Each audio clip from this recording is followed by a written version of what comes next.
సీరియల్లో సినిమాలో నటించాలనుకుంటున్నారా? అయితే వెంటనే మా యాక్టింగ్ స్కూల్లో జాయిన్ అవ్వండి.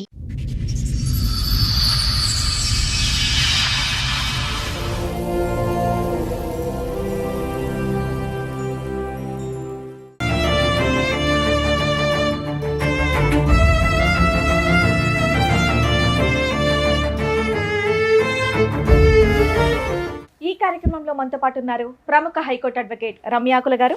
నమస్తే మేడం. నమస్తే అండి. ప్రముఖ సైకియాట్రిస్ట్ డాక్టర్ కళ్యాణ్ చక్రవర్తి గారు. నమస్తే సార్. నమస్తే మేడం. మేడం సార్, జ్యోతి గారు ఒక సమస్యతో రావడం జరిగింది. ఆవిడ సమస్య ఏంటో అడిగి తెలుసుకుందాం. షూర్. జ్యోతి గారు రండి.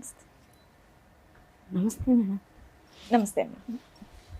మేడం మీకోసం చాలా రోజుల నుంచి వెయిట్ చేస్తున్నాను మేడం. మేడం మేడం లేచి కూర్చోండి, మాట్లాడదాం. జ్యోతి గారు ఎక్కడి నుంచి వస్తున్నారండి? నేను రాజంపేట నుంచి వస్తున్నాను. రాజంపేట నుంచి. ఏం కడప చేస్తారు? రాజంపేట. నేను ఇంట్లో హౌస్ వైఫ్. ఇంట్లో హౌస్ వైఫ్ గా ఉన్నారు. హౌస్ వైఫ్, మిషన్ కుట్టుకుంటాను. ఓకే ఇంకా అమ్మ వాళ్ళ ఇంట్లో ఉన్నాను మేడం ప్రస్తుతానికి. ఓకే. మీకు పెళ్ళయిందా? అయింది మేడం. ఎన్నేళ్ళ క్రితం అయిందండి? 2010లో అయింది. Love marriage అరేంజ్డా? అరేంజ్ మ్యారేజే, కానీ అతను లవ్ చేసినట్టు మోసం చేసి మా వాళ్ళందరినీ పెళ్లి చేసుకున్నాడు మేడం. ఓకే, మీరు లవ్ చేయలేదు కానీ అతను మిమ్మల్ని ఇష్టపడి మీ పెద్దవాళ్ళతో మాట్లాడి మిమ్మల్ని పెళ్లి చేసుకున్నాడు మేడం. ఓకే. ఏ సంవత్సరంలో పెళ్లి అయిందమ్మా? 2010 10వ నెల 21వ సరే, తేదీ. 2010లో అయింది. 2010లో అయింది సార్. పిల్లలు? ఒక బాబు సార్. ఒక బాబు వెనకాల పాప పుట్టి చనిపోయింది. ఓకే. దాదాపు 15 ఏళ్ల తర్వాత మీరు మీ అమ్మ వాళ్ళ ఇంట్లో ఉన్నాను అని కంప్లైంట్ చేయడానికి ఇక్కడ వరకు 10 వచ్చారు. సంవత్సరాల నుంచి ఉన్నాను మేడం. 10 సంవత్సరాల నుంచి అమ్మ దగ్గరే ఉన్నారు. అమ్మ వాళ్ళ ఇంట్లోనే ఉన్నాను మేడం. మీ హస్బెండ్ ఏం చేస్తారు, మీరేం చేస్తారు? అంటే నేను చదువుకోలేదు మేడం, ఇంట్లోనే ఉన్నాను. నానమ్మ దగ్గర ఉన్నాను. మా నానమ్మ దగ్గర ఇంకా మా అమ్మ మా నాన్న ఇంకా మాకు పొలాలు ఏం పని లేదని చెప్పేసి కోయట్కి వెళ్ళారు మేడం బతుకు తీరు కోసం. నాకు ఒక చెల్లి ఒక తమ్ముడు ఉన్నారు. వాళ్ళకి చదువు అబ్బింది, నాకు అబ్బలేదు. దానివల్ల ఇంకా కోయట్లో ఉన్నారు. మా బంధువులు చేశారు మేడం నాకు పెళ్ళి. మా బంధువులు అంటే మీ పేరెంట్స్ అక్కడే ఉన్నారు కాబట్టి మీ చుట్టాలు. అంటే ఎవరి దగ్గర ఉండేదానివి నువ్వు? మా నానమ్మ దగ్గర. నానమ్మ దగ్గర బాగా మేము పల్లెల్లో ఉన్నాం, కానీ బాగా పరువుగానే ఉన్నాను మేడం. కానీ మీరు ఎంతమంది అక్క చెల్లెలు అన్నదమ్ములు ఎంతమంది అమ్మా మీరు? 2 అక్క చెల్లెలు, ఒక అన్న తమ్ముడు సార్. నీకంటే 2 ఉన్నారా? పెద్ద నేనే ఆడపిల్ల. పెద్ద, నెక్స్ట్ తమ్ముడు, లాస్ట్ చెల్లి. రాకూడదని రాలేదమ్మా, లేదంటే రాలేదమ్మా మీ తల్లిదండ్రులు అంత దూరం నుంచి? అంటే కూతురు పెళ్లికి తల్లిదండ్రులు రాకపోవటం ఏంటి? మా నాన్న వచ్చాడు సార్ పెళ్లికి. అమ్మ రాలేని పరిస్థితుల్లో కోయట్ ఇంట్లో ఇరకపోయింది, పెళ్లికి రాలేదు. నాన్న వచ్చారు. నాన్న వచ్చాడు. సో అందరికి ఈ పెళ్లి ఇష్టమే. నీ కానీ వయసు మా ఎంత? వాళ్ళకి నీ ఇష్టం వయసు ఎంత లేదు. పెళ్ళైనప్పుడు? నా వయసు అప్పటికి 17 పూర్తయిపోయి 18 ఎంట్రింగ్ సార్ నాది. మీ వాళ్ళకి ఎందుకు ఇష్టం లేదు? మా వాళ్ళకి ఎందుకు ఇష్టం లేదంటే మేడం, వాళ్ళు మంచి వాళ్ళు కాదంట మేడం. అని ఎవరు కనిపెట్టారు మీ ఇంట్లో? మా నాన్న కనిపెట్టాడు మేడం. మీ నాన్న వచ్చిందే పెళ్లికి కదా నాన్న? పెళ్లికి వచ్చాడు ఆ మేడం. కుటుంబం తెలుసా? తెలుసు మేడం. ఫస్ట్ మా అమ్మమ్మ వాళ్ళ ఊళ్ళో చేసుకున్నారంట సార్. వాళ్ళ మేనత్త వాళ్ళు, మా మొగుడు మేనత్త వాళ్ళు చేసుకున్నారంట. చేసుకొని వాళ్ళు ఏదో ప్రాబ్లమ్స్ వల్ల చనిపోయినారంట వాళ్ళు, ఫ్యామిలీ. దానివల్ల వాళ్ళు మంచోళ్ళు కాదు, నువ్వు చేయలేవమ్మా, వద్దు. ఒక్క సంఘటనతోనే ఆ కుటుంబం మంచిది కాదని అన్నాడు అతను. మొత్తం ఫ్యామిలీ చనిపోయిందా? ఫ్యామిలీ లేదు, వాళ్ళిద్దరు భార్యాభర్తలు చనిపోయినారు. మా భర్త వాళ్ళ మేనమామ మేనత్త వాళ్ళు చనిపోయినారు సార్. సరే, అర్థమైంది. చనిపోయినారు. దాంతో మా నాన్న వద్దు, వాళ్ళు ఏలుకోరు, వాళ్ళు పెళ్లి చేసుకున్నారు, వాళ్ళు మంచి వాళ్ళు కాదు, వద్దు, నా తల తాకట్టు పెట్టైనా కూడా నేను ఏడనో చాట పెళ్లి చేస్తానన్నాడు సార్. ఈ సంబంధం తీసుకొచ్చింది ఎవరు నీకు? నాకు తీసుకొచ్చింది మా పెద్ద మేనత్త వాళ్ళ ఆడబిడ్డ, వాళ్ళ అన్నదమ్ములు. సంబంధం వచ్చిందని మీ నాన్నకి అమ్మకి ఫోన్ చేసి చెప్పుకుంటారు కదా, చెప్పారు అప్పుడే సార్. మీ నాన్న అబ్జెక్షన్ పెట్టేయొచ్చు, మా అమ్మాయికి మేము వేరే సంబంధం చూసుకుంటాం. పెట్టాడు మేడం. మరి ఎందుకు చేశారు? పెట్టాడు, కానీ మా అమ్మకి మా నాన్నకు మధ్య గొడవ పెట్టేశారు మేడం వాళ్ళు. అంటే ఏదో వాళ్ళకి సంథింగ్ కుటుంబం కక్షలు అయితే ఉన్నాయి మేడం, ఏదో మా పెద్దవాళ్ళకు ఏదో ఉన్నాయి, కానీ దాంట్లో నన్ను ఇన్వాల్వ్ చేశారు మేడం. ఇన్వాల్వ్ చేసేసారు. చేసుకున్నాడు. బేస్తవారం అంటే బుధవారం వచ్చింది మేడం మా అత్తను తొడుకొని. అంటే పెద్దమ్మ అవుతుంది మేడం నాకు, ఆమె పేరు ఎల్లమ్మ. ఆమె తొడుకొని వచ్చింది. మా అత్త వాళ్ళు బుధవారం వచ్చిపోయినారు. బేస్తవారము మళ్ళీ మా భర్తను తొడుకొని వచ్చింది. మళ్ళీ బేస్తవారం నిశ్చితార్థం, మళ్ళీ బేస్తవారం పెళ్లి చేసుకున్నాడు. పెళ్ళి 9 రోజులకి వెళ్ళిపోయినాడు మేడం కోయట్కి. ఆయన కూడా కువైట్ లోనే ఉంటాడా?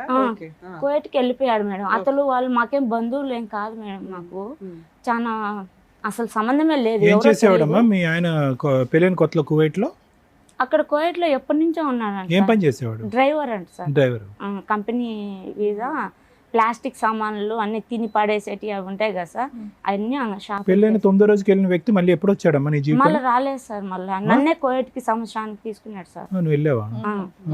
మళ్ళీ ఈ అక్కడికి సంబంధమే కువైట్ లో ఉన్నప్పుడు మీ అమ్మ నాన్న అక్కడ కూడా అబ్బాయిని పలకరించి ఉండొచ్చు కదా, అందరూ ఒకే చాట ఏ సండేనో కలవచ్చు కదా, బాబు లేదు ఇట్లా మరి మా మేడం. అమ్మాయిని బాగా చూసుకుంటావా ఇది కాదని ఆయన అక్కడ మాట్లాడవచ్చు కదా.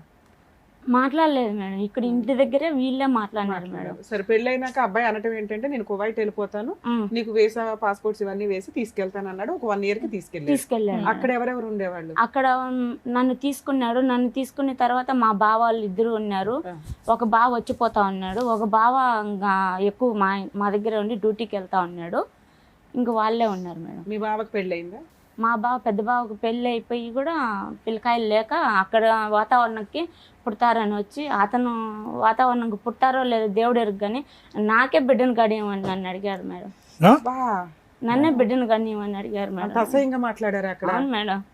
అక్కడ మీకు అమ్మ నాన్న ఉన్నారు, అలా కంప్లైంట్ ఇవ్వకపోయేట్లేదు, ఎంత అసహ్యంగా మాట్లాడారు నా వీళ్ళని. పెళ్ళప్పటి నుంచి నేను ఇంకా వాళ్ళ మాట చేసుకున్నానని చెప్పేసి ఆ బుద్ధుడి నుంచి ఈ బుద్ధుడి వరకు నన్ను మీ పేరెంట్స్ పట్టించుకోవట్లేదు మేడం. కదమ్మా, ఇక్కడ నువ్వు అన్న మాట కొంచెం ఇబ్బందికరంగా ఉంది. మీ బావతో నిన్ను పిల్లని కనమన్నారా, లేకపోతే మిమ్మల్ని పిల్లలు కానీ ఒక పిల్లని ఎక్స్ట్రా ఇమ్మన్నారా? బావతోనే బా బావతోనే మేడం. మీ ఆయన ఊరుకున్నాడా మాట? మా ఆయనకు చెప్తానంటే నువ్వే తప్పుడు దాని అవుతావు, చెప్తే నా మాట వింటాడు మా తమ్ముడు, నేను ఎట్ట చెప్తే అట్టే వింటాడు మా మీరు తమ్ముడు. చెప్పారా లేదా ఇంతకి ఇలా అన్నా సరే మీ ఆయనతో? నేను చెప్పలేదు మేడం. మీ మా ఆయన ఆయన అక్కడ ప్రవర్తన తీసుకెళ్ళాక మీ ఆయన మీతో బానే ఉన్నారా? లేదు. బాలేదు. కొట్టడం తిట్టడం లాంటిది ఏమైనా చేసేవాళ్ళ? అంతే. ఆ భయం కార్యాలు చెప్పలేదా? ఉన్నాయి, నా కార్యాలు పుట్టాయి మేడం. కాళ్ళకు ఉన్నాయి, చేతులకు ఉన్నాయి మేడం. అవి పుట్టడం నా తప్ప మేడం? అది చెప్పండి. పెళ్లిలోనే చూస్తుంటారు కదమ్మా. నేను ఇష్టపడే ఏమన్నా చేస్తున్నారు దాచిపెట్టుకుంటే దాగేటి కాదు కదా మేడం. కానీ ఇవి ఉన్నాయని చెప్పేసి నువ్వు ఇట్లున్నావు, నువ్వు అట్టున్నావు, నా అన్నాన్ని ఎంచడము, నన్ను ఎత్తి పొడవడమే తప్ప ఇంకా అతనికి నా మీద ప్రేమ లేదు మేడం. భార్య భర్తలుగా మేము ఏ రోజు సంతోషంగా ఉండింది లేదు మేడం. స్టార్టింగ్ మీరు ఏమన్నారు? మీ ఆయన మిమ్మల్ని ఇష్టపడ్డారు కాబట్టి మీ ఇంట్లో వాళ్ళతో అది మాట్లాడి నాటకం మేడం. ఇందుకు నాటకం ఆడాల్సిన అవసరం ఉంది? కట్నం ఏమన్నా మీరు భారీగా ఇచ్చారా? భారీగా అంటే నేను ఇంట్లో మా నాన్న వాళ్ళకు 3 కుటుంబాలకు పెద్ద కూతుర్ని నేను. మా నాన్న వాళ్ళు 3 అన్నదమ్ములు, అందరూ బాగా కోయట్లో ఉన్నారు. వీళ్ళు బాగా పరుగుల ఫ్యామిలీ, బాగా దండిగా తెస్తుంది, అందరూ కట్నం పెడతారని చెప్పేసి చేసుకున్నారు మేడం నన్ను. మా చిన్నాన్న వాళ్ళని అడగమన్నాడు మా నాన్న వాళ్ళ తమ్ముల్ని, ఒక్కొక్కరి దగ్గర 10 తులాలు బంగారు అడిగి పెట్టించుకో, ఏం నీకు ఆ హక్కు లేదా పెట్టేదానికి, పెట్టించుకో, నువ్వు పెట్టుకోకుండా ఎలా. ఎంతకాలం ఉన్నావు తల్లి కువైట్ లో? 2 ఏళ్ళు ఉన్నాను మేడం. 2 సంవత్సరాలు. ఈ 2 సంవత్సరాల్లో మీ బావ చేస్తున్న హెరాస్మెంట్ ని నువ్వు మీ ఆయనకి చెప్పలేదా? చెప్పలేదు మేడం. ఎప్పుడైనా మీ బావ బలవంతం చేశాడా? మేడం మీ బావ ఎప్పుడైనా బలవంతం చేశాడా? చాలా టార్చర్ పెట్టాడు మేడం. టార్చర్ పెట్ట మీరు, బలంతం పెట్ట మీరు. అమ్మ బలంతం చేసి తప్పుగా ఏమైనా ప్రవర్తించాడా? 1-2 సార్లు నాకు తెలిసి మేడం మా భర్తలాగా వచ్చి నా పక్క పనుకున్నాడు మేడం. నైట్ లో మబ్బులో. అంటే అదేంటమ్మా, ఒకే ఇంట్లో ఉండేవారు అందరూ? ఒక రూమ్ లో మేడం, ఒక రూమ్ లో అందరూ మధ్యలో చెక్క కొట్టేసింటారు. ఒక హాలు, ఒక మంచం పడుతుంది, మంచం అంత ప్లేస్. మళ్ళీ ఒకసారి చెప్పమ్మా, నాకు అర్థం కాలేదు. ఒక రూమ్ లో ఒక చెక్క కొట్టినటువంటి గదుల్లో ఉన్నారు మేడం. నువ్వు, మా భర్త ఉన్నాడు, భర్త, నా బాబు ఉన్నాడు. బాబు పుట్టున్నాడు. బాబు అప్పటికే పుట్టేశాడు. 11 నెలలు అప్పటికి. ఇతను ఎక్కడ ఉండేవాడు? ఇతను మీ బావ మా దగ్గరే ఉండేవాడు సార్. సో అతను మొత్తం 4 ఉండేవారు. 4 ఉండేవాడు. వాళ్ళ ఆవిడ ఎక్కడ ఉండేది? వాళ్ళ ఆవిడ మళ్ళీ తీసుకున్నాడు మేడం ఇంటి దగ్గర నుంచి. మళ్ళీ నేను సో ఎప్పుడు పడుకోవటానికి అవకాశం ఏంటమ్మా? అంటే ఇతను డ్రైవింగ్ కి పోయినప్పుడా? డ్రైవింగ్ కు పోయినప్పుడు కాదు సార్, ఇతను తెల్లారుజామున 3 గంటలకు 4 గంటలకు లేచి ఫ్రెండ్స్తో క్రికెట్ ఆడను, ఏదో ఇంకా సంథింగ్ ఆడిన పోతాడు సార్. నువ్వు లెక్క ముందే వెళ్ళిపోయాడు. బాబు వచ్చేసి 1-2 వరకు నిద్రపోయేది లేదు సార్. బాబు డబ్బా పాలు బాబుకి, నా పాలు లేదు. సో మీకు కూడా చాలా మత్తు నిద్రలో ఉండేవారు. మత్తు ఇంకా నిద్రపోతే మెలకమే ఉండేది లేదు సార్. బాబుతో నాకు అప్పుడు ఇతను వచ్చి పక్కన పడుకునేవాడు. 2 సార్లు పనుకున్నాడు సార్. 2 సార్లు పనుకొని అది కనుక్కొని నేను కొట్టి, ఆ ఫ్లాట్ లో ఉన్న వాళ్ళు కూడా భర్తతో సంసారం చేస్తుంది, బావతో కూడా మళ్ళీ ఉంది, 2 మొగుళ్ళతో సంసారం చేస్తుంది అని చాలా అసహ్యంగా మాట్లాడుకున్నారు సార్. ఆ బిల్డింగ్ లో ఉన్న వాళ్ళు, ఆ బిల్డింగ్ లో ఉన్న వాళ్ళు. ఇంత రూమ్ ఉంటుంది, ఇంత రూమ్ లో 2 ఫ్యామిలీలు. మీ ఆయన బుద్ధి లేదమ్మా, ఇట్లా మా ఆవిడని ఇబ్బంది పెడుతున్నాడు, మా బ్రదర్ బయటికి పంపించేద్దాం ఎప్పుడు అనుకోలేదా? నేను మా భర్త ముందర ఒకలాగా ఉంటారు మేడం. కానీ నువ్వు చెప్పింది నమ్మాలిగా తల్లి, నిన్ను కాపాడుకోవాల్సింది మీ ఆయన. ఇలా బుద్ధి లేదు, ఏదో నిన్నే కొడతాడు చెప్తే. నువ్వేమో ఫస్ట్ నైట్ నుంచి కూడా నాకు అతనితో సంతోషం లేదు మేడం. నాకు అమ్మా ఒక నువ్వు జంతువులు పెంపకం ఎంతో, భార్యాభర్తల పెంపకం మాది కూడా అంతే మేడం. అందుంచి ఇప్పుడు దాన్ని చెప్పేదాన్ని బట్టి ఏంటంటే ఇక్కడ నీ బావ పెద్ద రాక్షసురా మీ ఆయనే పెద్ద రాక్షసురా అనేది మాకు ఇప్పుడు డౌట్ ఉంది. ఇప్పుడు మీ బావకి ఒక నిమిషం అమ్మా, మీ ఆయనకి మీ బావగారు చేసేటటువంటి ప్రతి పని అతనికి ఎరిగినే, అతను తెలియతానని నేనైతే అనుకోవట్లేదు, అంత తెలియకుండా ఉండదు. ఎందుకంటే అతను క్రికెట్ మ్యాచ్ నుంచో ఎక్కడి నుంచో తిరిగి వచ్చాక నువ్వు మొహం ఇలా పెట్టడం అలా పెట్టడం మూడీగా పెట్టడం పెడతావు కదా. ఉంటాడు అతను ఎలాగా ఉండి నీ మొహంలో బాధ అయితే నీ భర్తకు తెలుస్తుంది కదా, ఎందుకు అలా ఉన్నావు అని ఒక మాట్లాడతాడు కదా. ఎందుకు అలా ఉండవు, నన్ను కొడతాడు, నోట్లో మాట కనీసం ఏ రోజు అడిగినోడు కాదు సార్ నన్ను. ఏమి ఎందుకు అలా కష్టం ఉంటే నా కష్టం ఇదే అని చెప్తే వినే పరిస్థితిలో కూడా ఉండడు. ఏదన్నా ఎప్పుడైనా చెప్తే ఏదో నిన్నే కొడతాడు. ఇక దానికి భయపడి నువ్వు ఈయన ఎంత చేస్తున్నా ఏం చెప్పేదాన్ని కాదు. ఉండలేక ఇక్కడేమో అమ్మా నాన్న సపోర్ట్ చేయరు, ఇక్కడేమో భర్త సపోర్ట్ చేయడు. ఈ రెండు తెలిసి వీడేమో మృగం లాగా నీ మీద మధ్య మధ్య ట్రైల్ అయితే వేస్తూ ఉన్నాడు. ఎప్పుడైనా ఏమైనా చేసాడా లేకపోతే ట్రైల్స్ తెలియదు మేడం, దేవుడికే తెలియాలన్నా. ఎంత నిద్రపోయినా ఏమన్నా కలుస్తుంటే తెలుస్తుంది కదమ్మా ఫిజికల్ గా. అతను మా భర్త లాగానే 2 సార్లు ప్రవర్తించాడు మేడం. దాని వల్ల నేను కనుక్కున్నాను మేడం. నువ్వు చెప్తూ మీరు చెప్పేది నిజంగా నమ్మసక్యంగా లేదు, మీరేమనుకోవద్దు. ఎంత నిద్ర మాత్రం తెలియకుండా ఎందుకుంటుందమ్మా? ఒక పసిపిల్ల తల్లి అనుకో, పసిపిల్లడు కదులుతున్నాడా పక్క వెళ్తున్నాడా మినిమం సెన్సెస్ అనేవి ఉంటాయి ఎవరికైనా సరే మేడం. నేను మళ్ళా అరే ఆ మాత్రం తెలియకుండా భలే చెప్తున్నావే. సో నీ ఉద్దేశం ఏంటంటే కలిశాడు బలవంతంగా, నా పర్మిషన్ లేకుండా, తెలియదు. నన్ను చెప్పకు, పిల్లోడు ఉన్నాడు కదా నీకు, అట్లా చేశాడు అంతవరకు ట్రై చేశాడు అనేది నీకు తెలిసినంత వరకు ఓకే వదిలే. ఇదంతా కంటిన్యూ చేశాడు. మీరు అక్కడే ఉన్నా అన్నారు కదా, మరి డెలివరీలు ఇవన్నీ ఏంటి మీరు ఒక్కరే చూసుకున్నారా? అక్కడే ఉన్నాను మేడం, మా అత్త చూసింది మేడం డెలివరీకి. మీ అత్త కూడా అక్కడే ఉంటుందా? మా మేనత్త చూసింది. బాబు అక్కడే పుట్టాడమ్మా? బాబు అక్కడే పుట్టాడు. మీ అబ్బాయి పుట్టినాక కూడా మీ పేరెంట్స్ రాలేదా, నిన్ను దగ్గర తీసుకోలేదా? తీసుకున్నారు మేడం, దగ్గరికి తీసుకున్నారు. కానీ ఇతను బంగారు తెమ్మనేవాడు, పెట్టించుకోమనేవాడు. మా పనిచేసేవాళ్ళ ఇంట్లోనే ఉండేవాళ్ళు? ఇంట్లోనే ఉన్నాను మేడం, బ్యూటీ పార్లర్ పనికి పంపిస్తా ఉన్నాను. 2 ఏళ్ళు అక్కడ ఉన్నారు. దాని తర్వాత ఎప్పుడు వచ్చారు ఇండియాకి? ఇండియాకి 2014లో వచ్చేసాను. ఎందుకు వచ్చేసారు? అక్కడ టార్చర్లు ఉండలేక ఇంటికి భరించలేక వచ్చేసారు. ఆడ ఉండేదానికంటే ఇంటికి వచ్చేదే బెస్ట్ అనిపించేసింది. అండర్స్టాండ్ అమ్మా. టికెట్ ఎవరు కొన్నారు, తిరిగి రావడానికి ఖర్చు ఎవరు పెట్టుకున్నారు? అతనే పెట్టుకున్నాడు. సో నువ్వు వెళ్ళిపోవటం అనేది అతనికి అభ్యంతరం ఏం లేదు. వెళ్ళకూడదంటే టికెట్ కొని ఉండేవాడు కాదు. పంపించేశాడు కాదు, వెళ్ళొద్దు అనుకునేవాడు, టికెట్ కొని ఉండేవాడు కాదు కదా. సో నువ్వు వెళ్ళిపోవటమే అతనికి ఇష్టం. మరి బాబు కూడా ఇష్టం లేదు అతనికి? 2 సంవత్సరాల అబ్బాయి, 2-3 సంవత్సరాల అబ్బాయి. కరెక్ట్ గా 2 సంవత్సరాలు 16 నెలలకు ఎత్తుకొచ్చినా సార్. బాబుకి 16 నెలలు ఉన్నప్పుడు ఎత్తుకొని వచ్చాను. మళ్ళీ ఇంటికి వచ్చినప్పటి నుంచి మళ్ళీ పట్టించుకోలేదు. మరి పెళ్ళైన తర్వాత 9 రోజులకే అక్కడికి రప్పించేసాడని చెప్పేసి అన్నారు కదా మీరు. ఇక్కడి నుంచి వెళ్ళిపోయాడు మేడం, ఇంటి దగ్గర. ఆయన రప్పించాల్సిన అవసరం ఉండేది కాదు కదా, మీరంటే ఇష్టం ఉంటే. నన్ను మళ్ళీ తీసుకున్నాడు మేడం చూపుకి. అందరూ మా వాళ్ళల్లో మంచిదానికి. ఇప్పుడు ప్రజెంట్ ఏం జరుగుతుందంటే అందరూ నువ్వు అక్కడి నుంచి వచ్చేటప్పుడు గొడవతో నీతో విడిపోతున్నాను అని చెప్పి వచ్చి ఉండకపోవచ్చు, అంతే.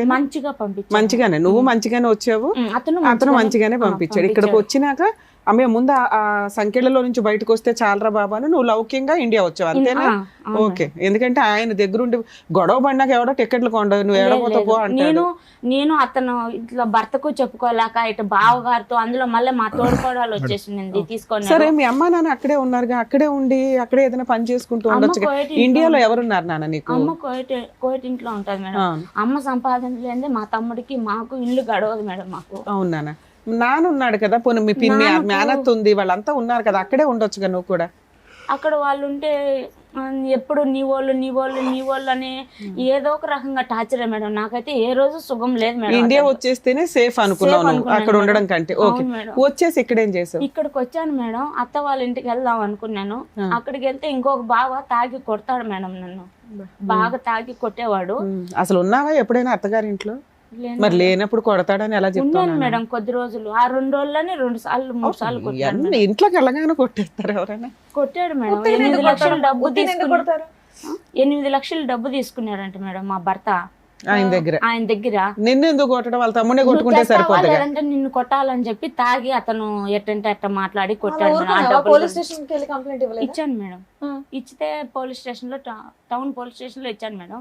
ఇచ్చితే అతనికి కావాల్సిందల్లా తాగి అట్లా చేస్తున్నాడు పోమ్మా, నీ జోలికి రాడు, వచ్చితే ఇంకొకసారి కేసు కట్టేస్తాము, కేసు కట్టేసి ఇంకా జైల్లో పెట్టేస్తాం, నీ జోలికి రాడుపో అని చెప్పి సర్ది చెప్పి పంపించాడు.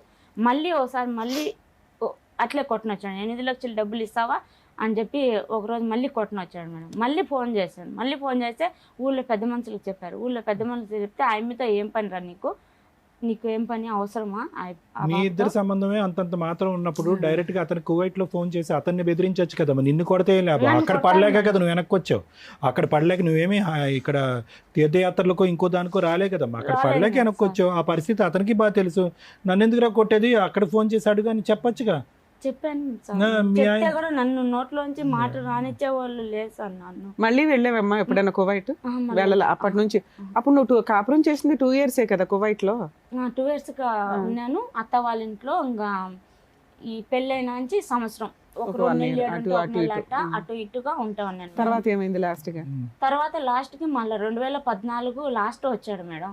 బాబుకి ఎంటుకలు తీపియాలని చెప్పేసి. నేను వచ్చిన ఒక 5-6 నెలలకి వచ్చాడు. అప్పటికి ఇంకా 2015 స్టార్ట్ అయింది మేడం. బాబుకి 3వ సంవత్సరం అనింది. 11 నెల 12వ తేదీకి వచ్చి ఎంటుకలు తీపియాలని చెప్పి అన్ని చూశాడు మేడం. చూడడంలో ఏం చేశాడంటే, అప్పటికి నేను మా అమ్మ వాళ్ళ ఇంటి దగ్గరికి వెళ్ళాను మేడం. నేను ఇక్కడ బాబుని పెట్టుకొని ఉండలేక ఎవరు పట్టించుకునే వాళ్ళు కాదు. ఖర్చులన్నీ పంపించాడా 1 year లో? 6 నెలలు పంపించాడు మేడం. బాబు వచ్చినాక 6 నెలలు పంపించాడు. మళ్ళీ లేదు మేడం, నాకు ₹1 నాకు తెలియదు. మళ్ళీ అక్కడ ఉన్నప్పుడు వచ్చాడు మేడం.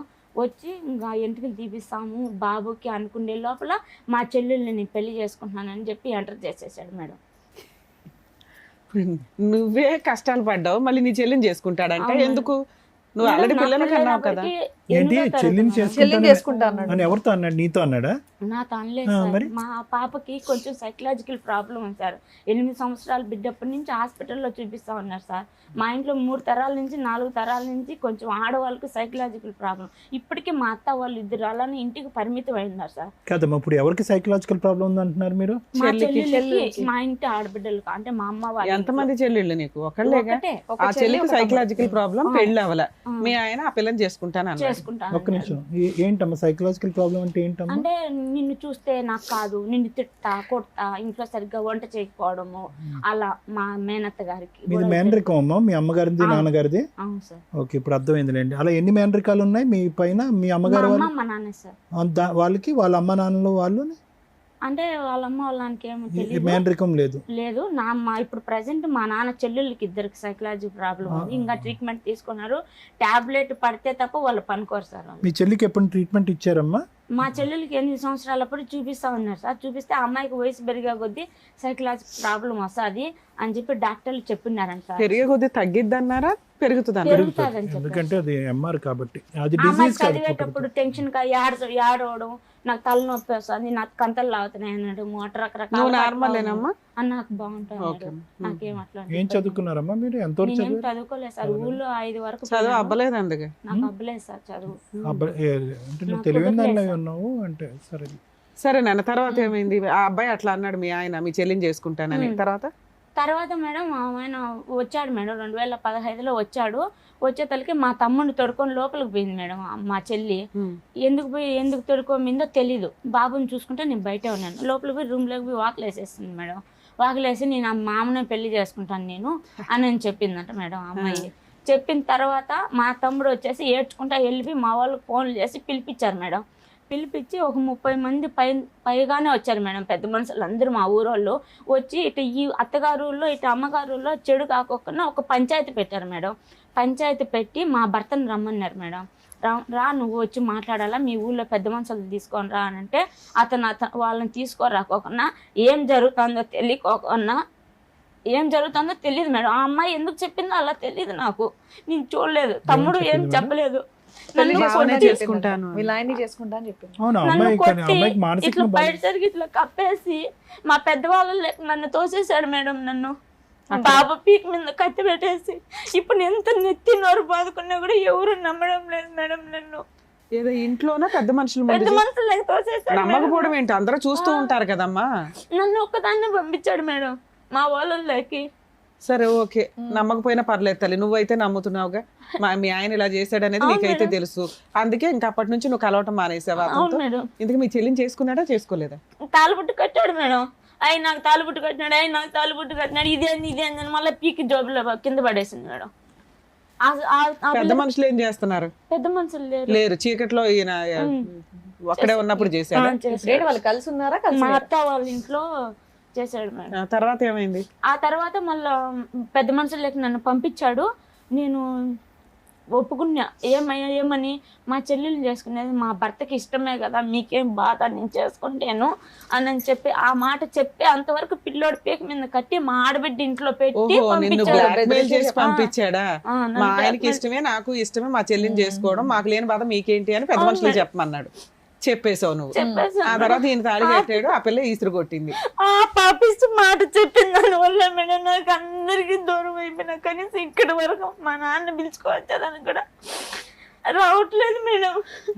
ఆ తప్పుడు మాట కూర్చుని దానికి బిడ్డను చూసుకోలేక అసలు ఏం జరుగుతుందో కూడా తెలియలేదు మేడం. సరే నాన్న, ఇదంతా 11 ఏళ్ల క్రితం స్టోరీ కదా, కానీ ఇప్పుడు ఉంటారు మేడం. పెళ్లి చేసుకున్నాడా? పెళ్లి చేసుకోలే. ఆ అమ్మాయిని ఏమన్నా కువైట్ ఖతార్ తీసుకెళ్ళాడా? తీసుకెళ్ళాలా? ఆవిడ మన ఆవిడ ఉంది, ఆవిడకి ఏమైనా పెళ్లి అయిందా? ఆ సైకలాజికల్ ప్రాబ్లం ఉంది. ఆ అమ్మాయికి ఏమైనా పెళ్లి అయిందా? మళ్ళా మాట్లాడేసి పెద్ద మనుషులు శోధనం చేసుకొని సుమా మాట్లాడుకొని బెంగళూరుకి హాస్పిటల్లో తీసుకొని పోవాలని చెప్పి తీసుకోపోతా ఉన్నారు మేడం. బెంగళూరుకి మా నాన్న, మా తమ్ముడు, మా బంధువులు అందరూ తీసుకోపోతా ఉంటే చెక్ పోస్ట్ దగ్గరికి కిడ్నాప్ చేసి తడుకోబోతున్నారు ఒక అమ్మాయిని అని చెప్పి ఫోన్ చేసి పట్టించేశాడు మేడం మా ఆయన. పట్టించేసి అప్పటికి ఆ అమ్మాయి అసలు ఒళ్ళ మీద గుడ్డ ఉందా లేదా అన్నంలో ఏంలో పూర్తి పిచ్చిది అయిపోయింది. ఎక్కడ తీసుకెళ్దాం అనుకున్నారు? నిమ్హాన్సా? బెంగళూరుకి సార్. ఎక్కడ? నిమ్హాన్స్ కా? గవర్నమెంట్ హాస్పిటల్ కా ప్రైవేట్ కా? గవర్నమెంట్ హాస్పిటల్ కి, నిమ్హాన్స్ హాస్పిటల్ కి సార్. అవును. అలా కిడ్నాప్ చేస్తున్నారని తీసుకెళ్ళినప్పుడు మీకు అపాయింట్మెంట్ ఇది ఉంటుంది కదా, అపాయింట్మెంట్ మెసేజ్ గానీ లెటర్ గానీ. మా వాళ్ళ శోధనం చేసుకునేసినారు సార్. ఆ అమ్మాయిని తీసుకొని బలవంతంగా తీసుకోబోతా ఉన్నారు సార్. ఆ అమ్మాయి చాలా కేకలేయడము, ఇంకా పరిస్థితి బాగాలేదు. పరిస్థితి బాగలేదు ఆ అమ్మాయికి. రోడ్డు మీద వదిలేస్తే ఇంక ఎట్లా పోతుందో తెలియదు, అట్లా ఉండింది. ఇదంతా 10 ఏళ్ల క్రితం స్టోరీ. కరెక్ట్ గా 2015లో జరిగింది. 2010లో జరిగింది. చెక్ పోస్ట్ కాడికి అమ్మాయికి ట్రీట్మెంట్ ఇప్పించలా, అయిపోయింది అక్కడితో. తర్వాత మా ఆయన పోలీసు వాళ్ళకి డబ్బులు ఇచ్చి, లేడీ కానిస్టేబుల్ డబ్బులు ఇచ్చి కుక్కలకు రక్తం పోసినట్టుగా కొట్టించాడు మేడం అమ్మాయిని. మామూలు పెళ్లి చేసుకుంటాను అని అంటుంది, కావాలని కోపట్టింది అమ్మాయికి అని. మీ ఆయనకి ఇష్టమే కదమ్మా అమ్మాయిని చేసుకోవటం మేడం. బాబు మీద పీక మీద కత్తి పెట్టి చేసుకుంటా అని చెప్పి అతను తప్పించుకునేదానికి అలా చేశాడు మేడం. నీ గొడవ తప్పించుకోవడానికా? నా గొడవ కాదు మేడం. అమ్మాయికి నా పెళ్ళప్పటికి 13 సంవత్సరాలు మేడం. 13 సంవత్సరాలు పాపప్పుడు మా ఇంటికి వచ్చినాడు మేడం పెళ్లి చేసుకుని. అతను మళ్ళీ వస్తారు కదా, అప్పుడు ఈ అమ్మాయి స్నానం చేస్తా ఉన్నిందంట మేడం బాత్రూమ్ లో. ఏం చెప్తున్నావు నీకు అర్థం అవుతుందా? అన్ని కలిపి చెప్తున్నావు నాన్న, నువ్వు చెప్పిందే మళ్ళీ నువ్వు రివర్స్ వేరేగా చెప్తున్నావు. సరే చెప్పండి, ఎందుకు కొట్టించాడమ్మా? ఎందుకు కొట్టించాడు? బాత్రూమ్ లో పెళ్లి చేసుకుంటాను అంది అని కొట్టించాడంట. నన్ను ఎవరు నువ్వు పెళ్లి చేసుకోవడానికి? ఫస్ట్ ఏం చెప్పావు? కత్తి పెట్టి లోపలికి వెళ్ళి అలా ఒప్పించేశాడు మేడం. అవును, అప్పుడు నువ్వు వచ్చి చెప్పొచ్చు కదా, మా ఆయన చేసుకుంటాను అన్నాడు, తాళి కట్టాడు, మా చెల్లి పీకేసింది, అవతల పడేసిందని చెప్పొచ్చుగా. మళ్ళీ నాకు తెలియకోకుండా మళ్ళీ పోలీస్ స్టేషన్ ఈ రకంగా పంచాయతీ జరిపించాను. ఏం పేరమ్మా? మీ పేరు? జ్యోతి సార్. ఎందుకు వచ్చారు ఈ రోజు మీరు? ఫస్ట్ అది చెప్పండి, దాన్ని బట్టి వెనక్కి వెళ్తారు. కానీ ఇంకా 2015లోనే ఉన్నాం, అరగంట బట్టి. ఎందుకు వచ్చారు ఈ రోజు? సార్ నాకు మా భర్త అప్పుల్లో ఇరికిచ్చేసారు సార్. మా చెల్లి మాట ఎత్తుతున్నారు సార్. నువ్వు విడిగిపోయావు కదా, విడిపోతే ఆయన అప్పులకి నీకేం సంబంధం? నువ్వేం కేసులు వేయలేదా? ఏం కేసులు వేసావు చెప్పు? వేసావు. ఇంకా అది పట్టించుకోవడం లేదు, జరగడం లేదు మేడం. మళ్ళీ కంప్లైంట్ ఇచ్చాను. మెయింటెనెన్స్ కేసు వేసావా? పిల్లోడికి నీకు మెయింటెనెన్స్ కావాలని ఏమి ఆయన పంపిస్తున్నాడా డబ్బులు? లేదు మేడం. డబ్బులు పంపించకపోతే ఎలా బతుకుతున్నావు నువ్వు? మా అమ్మోళ్ళ ఇంట్లోనే ఉన్నా మేడం. అమ్మే అప్పులు ఏంటమ్మా? ఒక ఫైనాన్షియల్ అప్పులు ఏంటమ్మా? ఎవరు చేసిన అప్పులు? ఎందుకని సార్ ఈ రోజు ఎందుకమ్మా ఇక్కడికి వచ్చావంటే మా ఆయన అప్పుల్లో నన్ను ఇరికించాడు అని అంటున్నావు. డబ్బులు ఇవ్వనోడు నిన్ను అప్పుల్లో ఎలా ఇరికించాడు? అప్పుల్లో సార్ అంటే నేను ఒక్కొక్కటి విడివిడిగా చెప్తాను సార్, అన్ని కలిపి చెప్తే కన్ఫ్యూజ్ అయిపోతున్నాను నేను. అప్పుల్లో అంటే సార్ 2014లో ఇంటికి వచ్చాడు కదా సార్, అప్పుడు భూమి కొన్నాడు సార్. భూమి కొని నా బంగారు 12 తులాలు బంగారం ఉంది సార్, బ్యాంకులో పెట్టి భూమి కొన్నాడు సార్. భూమి కొని పేరు మీద పెట్టాడు, అది అతని పేరు మీద కొన్నాడు, మళ్ళీ నా పేరు మీదకి రాపిచ్చాడు సార్ కోయటి పెట్టేటప్పుడు. అవి పాస్బుక్లు అవన్నీ తాకట్టు పెట్టించాడు అనమాట. అప్పులు ఎక్కువైపోయినాయని చెప్పేసి తాకట్టు పెట్టించేసి ఈ గొడవలు జరిగినాయి సార్. 2015లో వెళ్ళిపోయినాడు. వెళ్ళిపోయి ఏం జరిగినాయో నాకు తెలియదు సార్. నాకు ఒక మ్యాజిక్ లాగా అన్ని చేసేసాడు సార్ మా భర్త. ఎంత డబ్బులు అప్పు చేసాడమ్మా? తాకట్టు పెట్టి ఎంత తీసుకున్నాడు డబ్బులు? నా బంగారు పెట్టి 1,00,000 రూపాయలు తీసుకున్నాడు. ఒకసాట బ్యాంకులో వచ్చి మళ్ళీ ఇంకోసాట 50,000 తీసుకున్నాడు. తీసుకొని 12 తులాల బంగారు ఒకే చోట పెట్టలేదు సార్, 2 విధాలుగా పెట్టాడు. తీసుకున్నాడు. అవి ఉన్నాయి సార్ నా దగ్గర కూడా. ఇప్పుడు ఓవరాల్ గా మీ ఆయనకి ఎంత లక్షలు అప్పులు ఉన్నాయి, నిన్ను ఎవరు అడుగుతున్నారు? ఆ అప్పులు తెమ్మని కాడ తెచ్చి ఇమ్మని కాడ ఇచ్చాను మేడం. భూమి మీద నువ్వే చుట్టూ. సంతకాలు పెట్టి నేనే తీసుకున్నావా? సంతకాలు పెట్టాను మేడం. ఓవరాల్ గా ఎంత అప్పులు ఉన్నాయి నీకు ఇప్పుడు? 10 పైనే ఉన్నాయి మేడం. 10 లక్షల దాకా. ఇక్కడికి ఎందుకు వచ్చావు? ఇక్కడికి ఎందుకు వచ్చానంటే మేడం, నాకు అప్పులు ఎక్కడున్నా నన్ను నా బిడ్డను ఎవరు అడగకూడదు. ఉమ్, అది ఓకే, చెప్తా, క్లోజ్ చెప్తా. కావాలి మేడం. ఓకే. నా బాబుని ఇబ్బంది పెడుతున్నాడు. స్కూల్ కాడికి పోయి బాబుని పట్టుకొని కిడ్నాప్ చేసేస్తే ఎవరు అంటున్నారు? అప్పులు వాళ్ళు సార్. ఓకేనండి. అప్పుడు వాళ్ళ అమ్మ వచ్చి కడతాది, అప్పులు వాళ్ళ అమ్మ ఎక్కువైనాయి అని పెడతా చెప్పి ఉంది. ఇప్పుడు నీతో మీరు పాటు ఎవరైనా వచ్చారా ఇక్కడ మాట్లాడడానికి? నాతో పాటు నీ ఎవరు పేరు మీద లేరు. రూమ్ ఉందన్నావు కదా ఇప్పుడు, అవును మేడం. మరి అమ్మేసి కట్టేయచ్చు కదా. అది వేరే వాళ్ళ తాకట్లో ఆయకంలో ఉందిగా. పెట్టేస్తున్నాడు మేడం. అన్ని చిక్కులు ఇటుకిచ్చేస్తున్నాడు మేడం. అమ్మ అప్పు నెంబర్ 1 అది, అప్పు నెంబర్ 2 ఏంటి? అప్పు నెంబర్ 2 అంటే ఇంకా ఊళ్ళో ఇల్లు స్థలం ఉంది సార్. ఆ, మా బావ వాళ్ళది ఉమ్. ఊళ్ళు ఇల్లు స్థలం ఉంటే 4 అన్నదమ్ముళ్ళు. మా భాగం మా అవన్నీ మధ్య అక్కర్లేదమ్మా. నెంబర్ 2 అప్పు ఏంటో చెప్పండి. అప్పులు తీర్చే వేదిక కాదు ఇది, అర్థమైందా? మీరు ఏం ఇక్కడ అప్పులు తీర్చరు. నాకే బోల్డెన్ అప్పులు ఉన్నాయి, అవన్నీ కాదు. ఇక్కడ అప్పులు తీరుస్తారని కాదు. నీ భర్తతో నీకేమన్నా సమస్య ఉందా? ఫైనాన్షియల్ ఆస్పెక్ట్ ఇక్కడ ఏమీ చేయమమ్మా.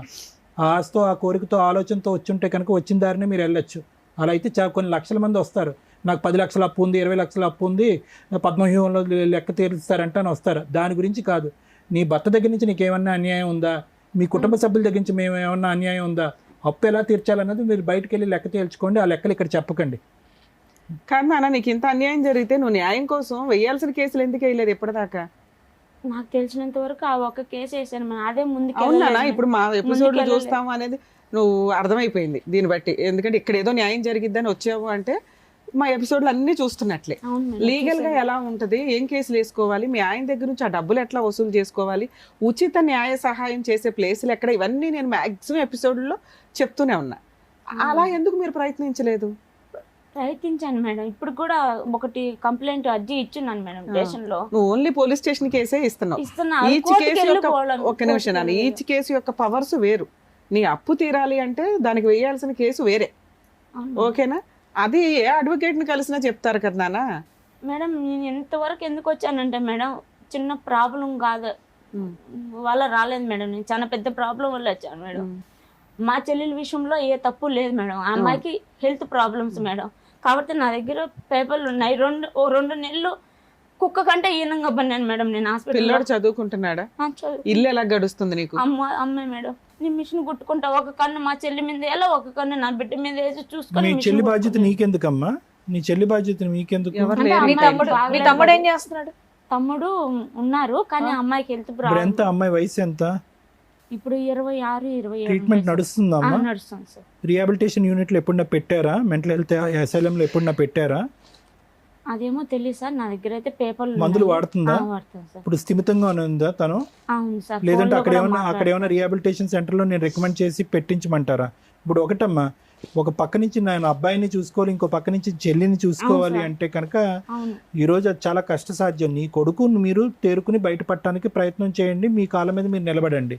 ఆ అమ్మాయికి ఏదన్నా మానసిక పరిస్థితి బాగాలేదు, మీ లోకల్ ఏరియాలో రిహాబిలిటేషన్ సెంటర్లో పెట్టుకుని కంటిన్యూస్గా నీమే బరువు లేకుండా అమ్మాయికి ట్రీట్మెంట్ ఇప్పించాలంటే మీ ఏరియాలో నాకు చాలామంది తెలుసు.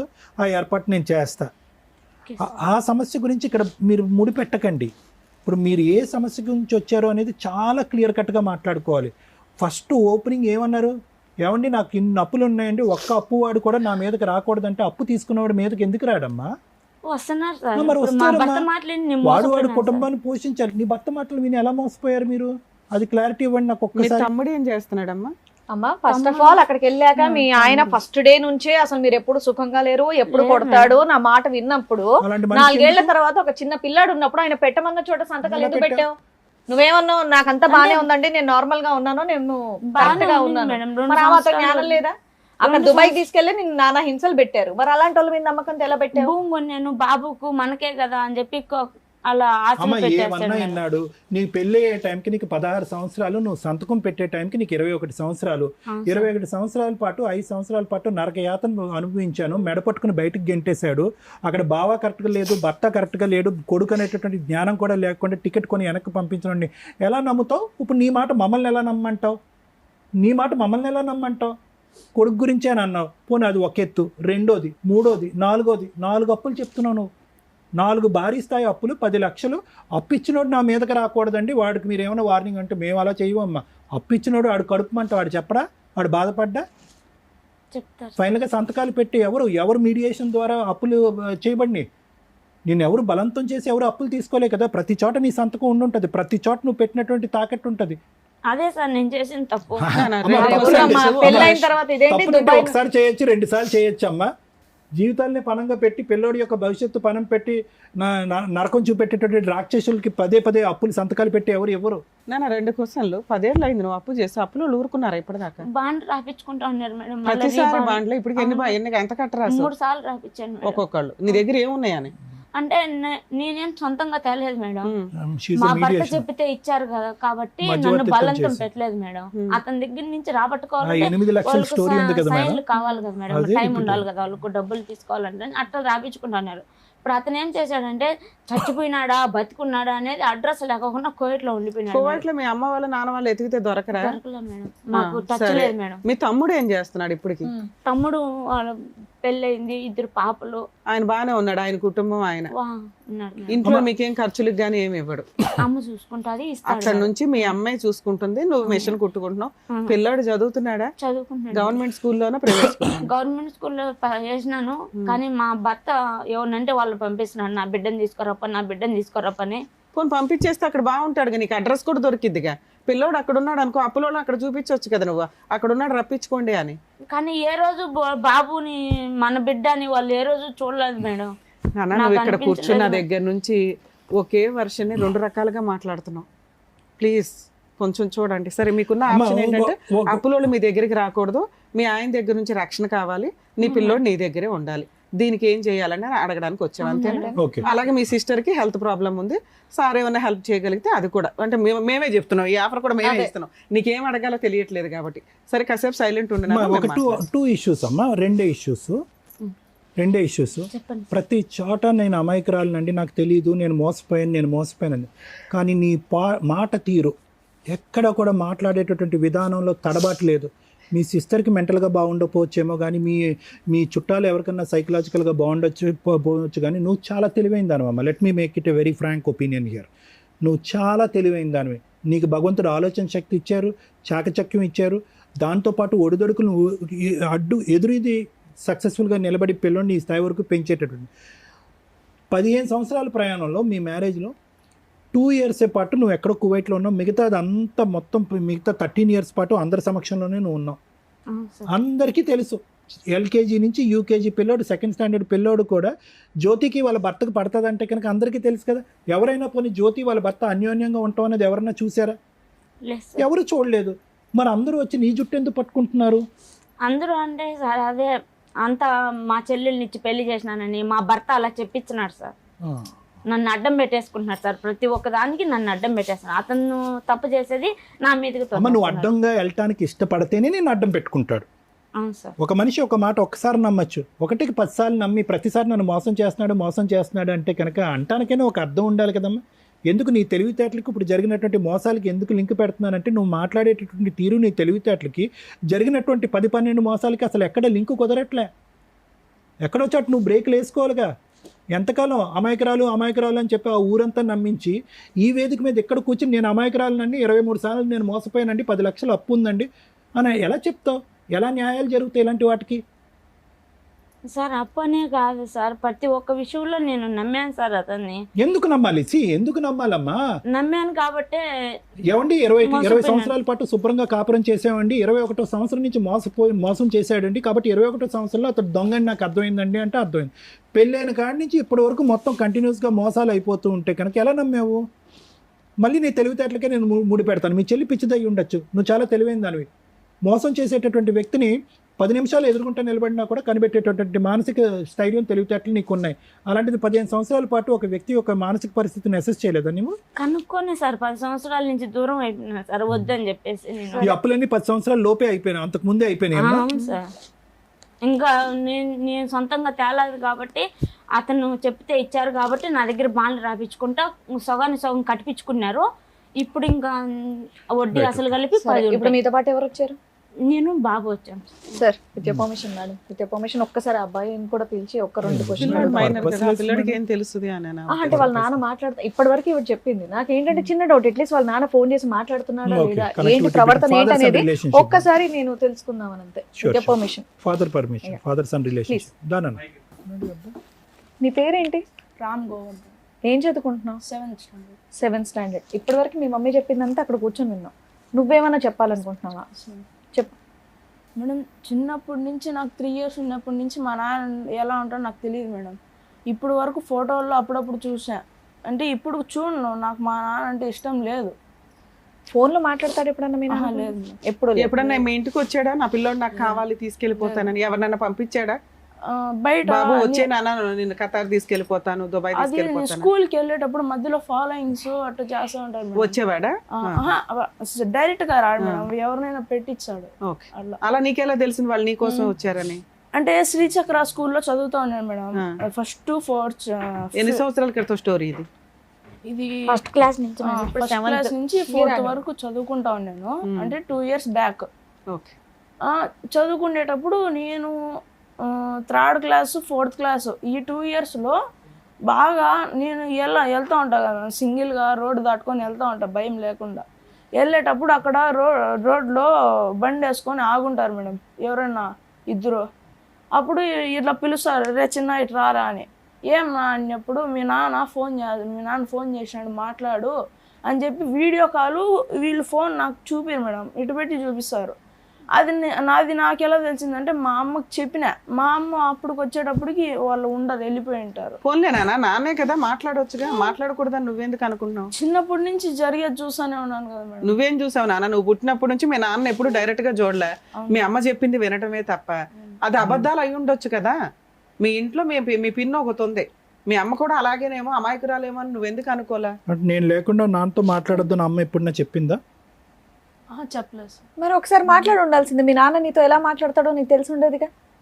మాట్లాడమంటే ఫస్ట్ లో ఒకసారి మాట్లాడినా మేడం, ఫస్ట్ స్టార్టింగ్ లో. సరే ఓకే, మాట్లాడలేదు నాన్న. దానికంటే ఇంపార్టెంట్ పాయింట్, నీకు ఇప్పుడు 7వ తరగతి అంటే నీకు 12 సంవత్సరాలు నాన్న. Simple question.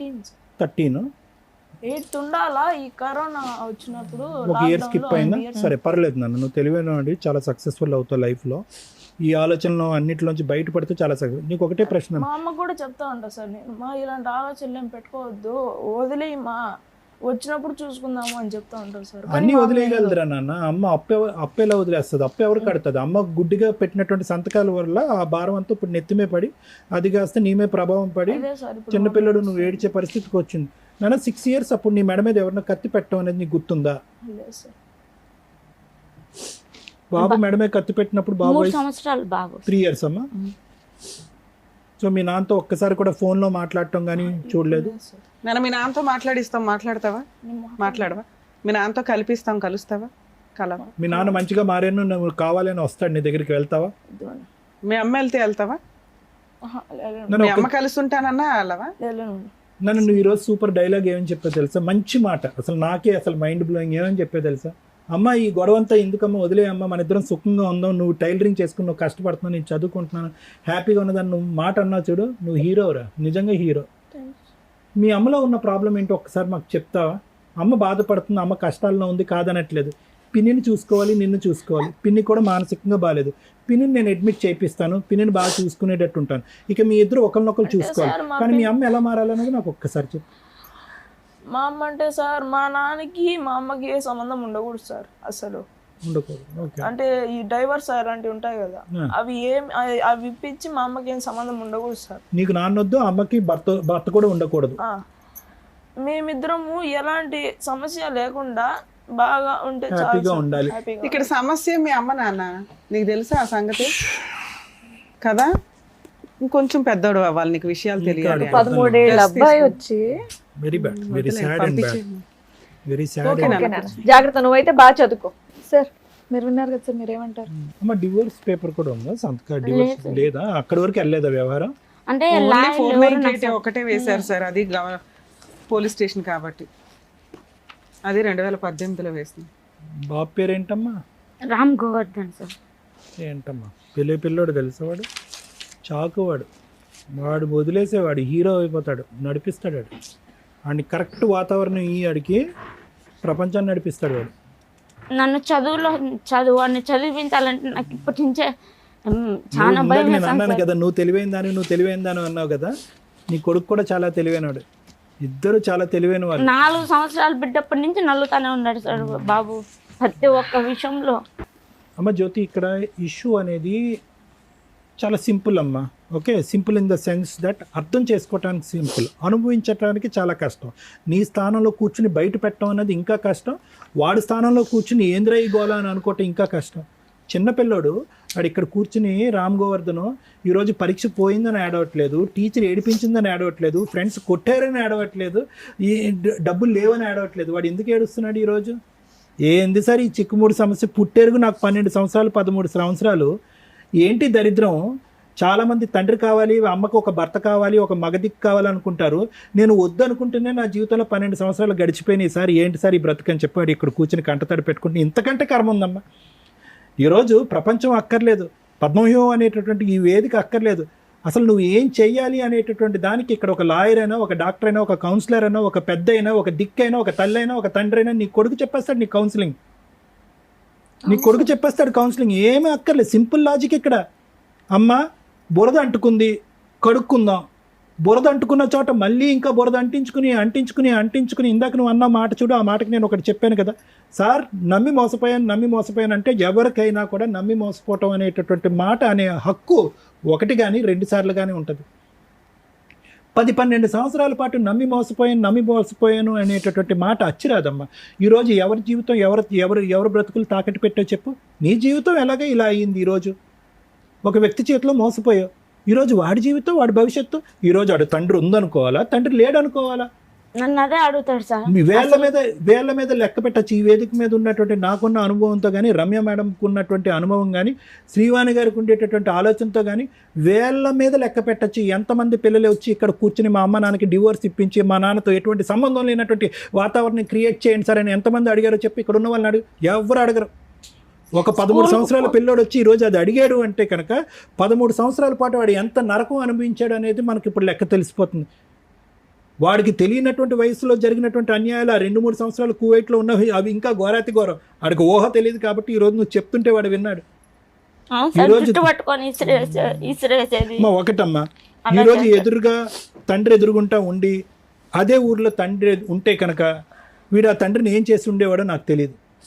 కానీ ఈరోజు అతను అదృష్టమో నీ దురదృష్టమో నాకు తెలియదు. కానీ ఈరోజు అతను ఫిజికల్గా దూరం అయిపోయాడు తండ్రితో, మెంటల్గా తండ్రితో ఆడికి కనెక్టివిటీ లేదు.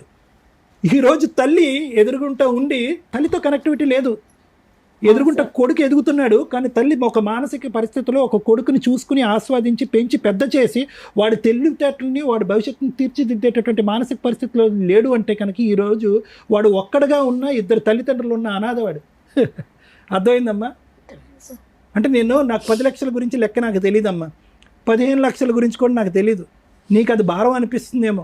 ఈరోజు తెలివితేటలు ఉన్నాయి, కాళ్ళు చేతులు శుభ్రంగా పనిచేస్తున్నాయి. నువ్వు కష్టపడి ఉంటే కనుక ఈ పాటికి ఎన్ని లక్షలు సంపాదించి ఉండేదరుతుంది. లక్షలు కాకపోయినా కొంత వ్యవధిలో కొంతవరకు సంపాదించేవాడు. వాడు ఎక్కడ పడితే అక్కడ సంతకాలు పెట్టకుండా ఉండుంటే కనుక ఎన్ని బ్రతుకులు ఈరోజు కాపాడు ఉండేదానో తెలుసా? ఎన్ని భవిష్యత్తులు కాపాడు ఉండేదో తెలుసా? నువ్వు అది లేదు. నీ కష్టం మీద నిజంగా ఎవరికైనా ఆశ్చర్యం కలుగుతుందమ్మా. ఈ అమ్మాయి మాట తీరులో తెలివి ఉంది, ఆలోచనలో తెలివితేటలు ఉంది, ఎవరు వెనక ముందు లేరు. ఓకే, చెల్లి తన మీద డిపెండ్ అయ్యి ఉందంటే కొన్ని సంవత్సరాల పాటు చెల్లి నీ మీద డిపెండ్ అయ్యింది. చెల్లిని రీహాబిలిటేషన్ యూనిట్లలో తీసుకోవడానికి NGO ఆర్గనైజేషన్స్, సోషల్ ఆర్గనైజేషన్స్ చాలా ఉన్నాయి. ఈరోజు నీ కొడుకుని అలా పెట్టుకుని నువ్వు ఏదో ఉద్యోగం చేసుకుంటే కనుక ఈరోజు ఈ పరిస్థితికి చాలా వరకు ఒకటి ఉండేది. కానీ నువ్వేంటంటే రోజుకి 1000 రూపాయలు సంపాదించుకుంటాను సార్. నేను మిషన్ కొట్టి బ్యూటీ పార్లర్ పనిచేసి నాకు కొంచెం టచింగ్ ఉంది సార్ నాకు. కానీ ఈ సమస్యల వల్ల నేను చేసుకోలేకపోతున్నాను. ఈ సమస్యలు ఒకటే తల్లి, నేను అంటే కనుక నీకు కోపం రావచ్చు. సమస్యలు ఉన్నాయిరా బాబు డాక్టరు అంటే కనుక లేవని నువ్వు అంటావేంట్రా బాబు అని నీకు అనిపించచ్చేమో. కానీ నా మాట కూడా ఒక్క నిమిషం అని, నీ 80 to 90% నీ ఎనర్జీ, నీ మానసిక పరమైనటువంటి ఎనర్జీ అంతా కూడా ఒక వ్యక్తి గురించి తాకట్టు పెట్టాను. ఆ వ్యక్తి మరి అంతే అంటారమ్మా. మెంటల్ కానీ మెంటల్ ఇది. అదేం మెంటల్ నేను చెప్తా. మీ సిస్టర్కి ఒక సైకలాజికల్ ప్రాబ్లం ఉంది, దానికి బెంగళూరు ఎక్కడెక్కడికో వెళ్ళి ట్రీట్మెంట్ చేశారు. ఇది కూడా ఒక విధమైనటువంటి సైకలాజికల్ ప్రాబ్లమే. ఎటువంటి సైకలాజికల్ ప్రాబ్లం అంటే ఊరు వాడ జనము కొడుకు అందరూ కూడా మొత్తుకుని ఈ దరిద్రాన్ని ఇక్కడితో వదిలేసేయమ్మా, నీ కాయ కష్టం చేసి నువ్వు బతుకు, రూపాయి అప్పు తీర్చుకో, ఆ దరిద్రుని అలా వదిలేసేయి, వాడు ఎక్కడో కువైట్లో ఉన్నాడు, ఇక్కడ వాడినే ఉద్ధరించలేకపోతున్నారు, ఎక్కడో కువైట్లో ఉన్న వాళ్ళని నువ్వెలా ఉద్ధరిస్తావు, నీ వయసు హరించిపోతుంది, నీ ఆలోచన హరించిపోతుంది, కొడుకు భవిష్యత్తు హరించిపోతుంది అనేటటువంటి ఆలోచన 10 మంది చెప్పిన రానటువంటి ఒక వ్యక్తిని నలుగురు ఏమంటారమ్మా, మెంటల్ అనరా? ఇక్కడ నేను చెప్పేది ఒకటి సింపుల్ లాజిక్ అమ్మా. ఆడు ఎదిగిపోతున్నాడు, ఆడికి 13, తర్వాత 15, తర్వాత 17, 18, తర్వాత వాడు అంటాడు, అరే నీకు ఎవరెవరు ఉన్నారా అంటే కనుక మా నాన్న కళ్ళెదురుగుంటా లేడు సార్, మా అమ్మ కళ్ళెదురుగుంటా ఉన్నా లేదు సార్ అంటాడు. చాలా మందికి మీ నాన్న ఏడున్నాడు అంటే మా నాన్న లేడు చనిపోయినాడు అంటారు. చనిపోవడం నన్ను చూసి ఎందుకు మీ కొడుకు అలా చెప్తున్నాడంటే వాడు అలా చెప్తున్నాడు ఎందుకంటే మా భర్త అలా ప్రాబ్లం. అమ్మా నాన్న లేడు అనేది మా అమ్మ మా నాన్న యొక్క ఉచ్చులో పడి మా నాన్నే కావాలి అనే ఆలోచనతో, లేదంటే మా నాన్న వచ్చి అప్పు తీర్చాలనేటటువంటి ఆలోచనతో ఒక పిచ్చితనంతో ఎక్కడ పడితే అక్కడ సంతకం పెట్టి మా నాన్న దూరంగా ఉండి చచ్చిపోయాడు, మా అమ్మ కళ్ళెదురుకుంటా ఉండి కూడా నాకు ఉన్నట్టు అనిపించలేదు అనే మాట కూడా అంటాడు. చూడండి వాడు పెద్దయ్యాక, మా అమ్మ ఎప్పుడూ ఒక లోకంలో ఉండేదండి, ఒక పరిజ్ఞానంలో ఉండేదండి అనేటటువంటి మాట వాడి దగ్గర నుంచి వస్తుంది. ఈరోజు నన్ను ఇంకో గంట మాట్లాడమన్నా నేను నీ గురించి మాట్లాడినమ్మా, నేను గోవర్ధన్ గురించే మాట్లాడతా, ఇంకో గంట సేపు మాట్లాడమన్నా. ఎందుకంటే నీ భవిష్యత్తుని నువ్వు ఇలా అగ్గిపుల్ల గీసుకుని నువ్వు అంటించుకున్నావు, వాడి భవిష్యత్తు ఎవరు అగ్గిపుల్ల గీశారు? ఇక్కడ ఒక చిన్న పిల్లోడు ఇక్కడ కూర్చుని 13 సంవత్సరాల పిల్లోడు ఈరోజు కూర్చుని ఎవరో చనిపోయినట్టునో, ఒక గొప్ప ఎగ్జామ్లో ఫెయిల్ అయిపోయినట్టునో, భవిష్యత్తు అంతా సర్వనాశనం అయిపోయినట్టునో, లేదంటే సునామీ వచ్చినట్టుగానో వాడు ఏడుస్తున్నాడు ఈరోజు. ఏం కర్మ వాడికి? వెళ్ళిపోదాం పామ్మ, నువ్వు ఎక్కడికన్నా ఉంటారు సార్. నన్ను ఎక్కడికి వెళ్ళిపోతారమ్మా అంటే రాజంపేట వదిలిపెట్టేసి ఎక్కడికన్నా దూరంగా జ్యోతి వినమ్మా, ఒకటే పాయింట్ అమ్మా, నేను ఒకే పాయింట్ చెప్తాను, నేను క్లోజ్ చేస్తాను. ఇప్పటికైనా ఈ వేదిక ద్వారా నీకు కొద్దిగా జ్ఞానం బుద్ధి వస్తే కనుక ఏడవలసినటువంటి అవసరం లేదు. బంగారమైనటువంటి కొడుకున్నాడు, బంగారమైనటువంటి భవిష్యత్తు ఉన్నాడు, వాడు 100 మంది మగాళ్ళతో సమానం, నిన్ను నెత్తి మీద పెట్టుకుని పూజిస్తాడు, వాడికి కావలసినటువంటి ఆరోగ్యాన్ని వాడికి ఇవ్వటానికి ప్రసాదించడానికి నువ్వు డిసైడ్ అవ్వు. వాడు ఎవరినైతే వదిలేసి ఏ ఆలోచన అయితే వదిలేయమంటున్నాడో ఆ ఆలోచన వదిలేసి ముందుకు రా, మేము హెల్ప్ చేయడానికి రెడీగా ఉన్నాం. నేను మా చెల్లెల విషయంలో నన్ను సేవ్ చేయండి సార్, నాకు అదే పెద్ద. అమ్మ మీ చెల్లెల్ని లోకల్గా ఉండేటటువంటి అథారిటీస్తో కానీ, లేదంటే అక్కడ కడప జిల్లాలో కానీ, లేదంటే వేరే చోట కానీ నేను NGO ఆర్గనైజేషన్స్తో మాట్లాడి ఆ అమ్మాయిని ఎవరైనా టేక్ ఓవర్ చేసుకుంటారేమో అని చెప్పి నేను అడుగుతా. కానీ ఫస్ట్ ఆఫ్ ఆల్ ఏంటంటే మెంటల్ రిటార్డేషన్ వేరే, మెంటల్ ఇల్నెస్ వేరు అమ్మ. అంటే వినండి ఒక్క నిమిషం అమ్మ. పుట్టుకతో వచ్చేటటువంటి మానసిక వికలాంగత్వం ఒకటైతే కనుక మధ్యలో వచ్చేటటువంటి మెంటల్ ప్రాబ్లం అనేది రెండోది. ఓకే, ఇది ఏది అనేది ఫస్ట్ మనం తెలుసుకోవాలి. ఆ అమ్మాయికి సంబంధించినటువంటి కాగితాలు కానీ, ఆ అమ్మాయి వాడేటటువంటి మందులు కానీ. ఎందుకంటే కనుక విపరీతంగా మానసిక పరిస్థితి బాగాలేకపోతే కనుక హాస్పిటల్కి పంపిస్తారు, రీహాబిలిటేషన్ యూనిట్కి పంపించరు. ఎందుకంటే రీహాబిలిటేషన్ యూనిట్లో అందరూ కూడా రికవర్ అయినటువంటి వాళ్ళు, ఎటు పోలేనటువంటి వాళ్ళు రీహాబిలిటేషన్ యూనిట్లో ఉంటారు. ఈ అమ్మాయి వెళ్ళి అక్కడ ఇంకో విధంగా ప్రవర్తిస్తే కనుక వాళ్ళందరూ డిస్టర్బ్ అవుతారు. కాబట్టి ఫస్ట్ ఈ అమ్మాయి యొక్క పరిస్థితి ఏంటి అన్నది మనం తెలుసుకోవాలి. అప్పుడు దాన్ని బట్టి ఎలిజిబిలిటీ ఉండాలి. ఎలిజిబిలిటీ ఉంటే కనుక ఖచ్చితంగా మనం అక్కడ పెట్టి ఆ అమ్మాయికి అయితే, ఆ అమ్మాయి భారం అయితే నేను ఎత్తుమే లేకుండా అయితే కనుక చేయగలం అమ్మ. ఇది నెంబర్ 1. నెంబర్ 1. నెంబర్ 2 ఏంటంటే నాకేమనిపిస్తుంది అంటే జ్యోతి, ఇప్పుడు వరకు నువ్వు చేసినటువంటిది ఒక చీకటి పోరాటం. ఆ పోరాటం కాదంటలే, నీ కన్నీళ్ళని చూస్తుంటే మా అందరికీ బాధగా ఉంది. అరే ఒక ఆడపిల్లకి ఇంత కష్టమా నా అనేటటువంటి వాళ్ళు లేరా, ఎవరు సపోర్ట్ లేరా, ఈ అమ్మాయి ఒక పెద్ద దిక్కుగా ఒక అమ్మాయిని చూసుకుంటుందా అనేటటువంటి బాధతో మా కడుపు తరుక్కుపోతున్నా కూడా ఈరోజు దిశ లేనటువంటి పోరాటంగా బాధేస్తుందమ్మా. ఎందుకు పోరాడుతున్నావో కూడా అర్థం కావట్లేదు. ఒక 2 బ్యాగులు కాగితాలు తీసుకుని వచ్చాయి, ఈరోజు దిశ లేదు, ఎట్టుపోతున్నావు. ఈ పోరాటంలో నువ్వు గెలిచేది ఏమి ఉండదు, ఓడిపోయేది మాత్రం చాలా ఉంటుంది. 10 లక్షలు కాదు, 1 కోటి రూపాయలు ఓడిపోయేది ఉంటుంది ఇక్కడ, పోగొట్టుకునేది. అదే ఇందాక గోవర్ధన్ భవిష్యత్తు గురించి నేను చెప్పాను. ఇది ఎప్పుడు ఈ తెలివితేటలో ఆలోచన ఎప్పుడైతే ఉండాలి, 2 ఇయర్స్ పాటు దేశం కాని దేశంలో ఒక దుర్మార్గుడు ఎవరు, మీ బావ, వాడు నీతో ఒక చెడుగా ప్రవర్తించి ఈ చేయకూడనటువంటి పనులన్నీ నీతో చేసినప్పుడు, నీ భర్త ఏమొచ్చి క్రికెట్ మ్యాచ్ ఆడుకోవడానికి వెళ్ళిపోయినప్పుడు పుత్తూరులో ఇల్లు కొన్నా, 2 అన్నదమ్ముడు కొని అది నన్ను అక్కడ పెట్టాలని వినండి మేడం, వినండి. వాళ్ళిద్దరూ దొందే, వీడికి తెలియంది వాడికి ఏం తెలియదు, వాడికి తెలియంది వీడికి అంతా తెలుసు. వాడు క్రికెట్ మ్యాచ్కి వెళ్ళినప్పుడు ఈడు నీ పక్కలో ఉన్నాడు అనేటటువంటి అంశం కూడా తెలుసు. సారీ తప్పుగా అనుకోకండి, ఇవన్నీ కూడా అన్నీ తెలిసే. ఎక్కడా కూడా నీ భర్త 0.1% కూడా ఒక గుడ్నెస్ అనేటటువంటి అంశం లేనటువంటి వ్యక్తి. అతని ప్రేరేపణ, అతని ప్రోత్సాహంతోనే మీ బావ అనేటటువంటి వాడు అనేది నా అనుమానం. ఎటొచ్చి తీసి పక్కన పెట్టండి, వెనక్కి తిరిగి వచ్చారు. తిరిగి వచ్చిన తర్వాత ఏం చేయాలమ్మా? తిరిగి వచ్చిన తర్వాత ఏం చేయాలి? ఇంకా ఎగ్జాంపుల్స్, ఆలోచనలు లేవు. ఇదేంటి కనికరం లేకుండా మెడపట్టు గెంటేసినటువంటి వ్యక్తితో నేను ఎటువంటి సంబంధం పెట్టుకోవాలనేటటువంటిది అక్కడి నుంచి పోరాడి తెగొట్టుకుని ఉంటే సంవత్సరంలో అయిపోయింది.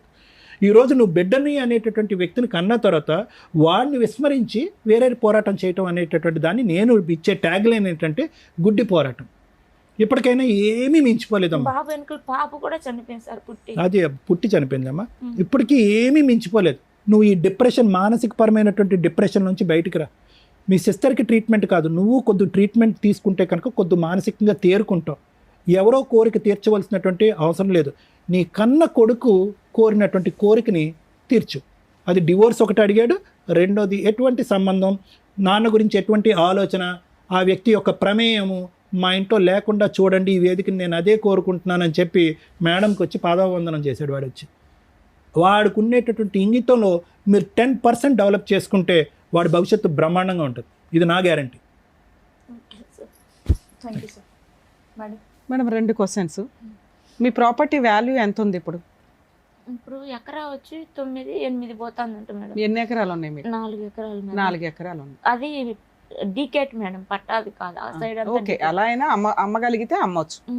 సో ఓకే, నీ పేరు మీద 4 ఎకరాల పొలం ఉంది. పాస్బుక్ నా పేరు మీద లేవు. ఎవరి పేరు మీద ఉన్నాయి? అంటే భూంగల్ వాళ్ళ పేరు మీదే ఉన్నాయి. ఆన్లైన్ లో ఎవరి పేరు ఎక్కిందమ్మా? ఇచ్చేసావు వాళ్ళకి. సో తాకట్టు పెట్టావు కాబట్టి తనకా వాళ్ళ పేరు మీదకి వెళ్ళింది. మీరు అమౌంట్ రిలీజ్ చేసినప్పుడు వాళ్ళు మళ్ళీ మీకు రిజిస్ట్రేషన్ ఇవ్వడం లేదు మేడం. ఇప్పుడు ఏమైనా అనేస్తుందా? ఏం చేసుకుంటారో చేసుకోండి.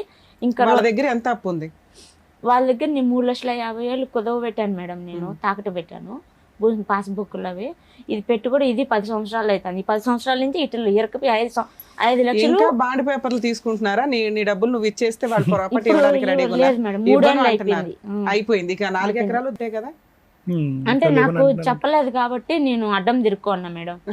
అంటే పొజిషన్ లో నువ్వు లేవు. వాళ్ళే చేసుకుంటున్నారు, వాళ్ళే కౌలు చేసుకుంటున్నారు. చేయలేదు, ఖాళీగా ఉందా? ఖాళీగానే ఉంది. నువ్వు టైం అయిపోతుంది కదా, బాండుకు రాపిచ్చిన బాండుకు నువ్వు ముందు చెప్పాలి కదా ఒక మాట. నాకు చెప్పుకోకుండా ఇప్పుడు అయిపోయింది నేను అమ్మేస్తున్నానంటే అది ఎలా అవుతుంది అని చెప్పి నేను అడ్డం మాట్లాడినాను మేడం. బీడ్ భూమి అమ్మా, సారీ మేడం. బీడా ఏం డీకేటి బీడ్ ఉంది. అదే బోర్ వేసుకోవాలి, బోర్ వేసుకొని సాగుబడి. సాగులో ప్రస్తుతానికైతే సాగులేదు. లేదు.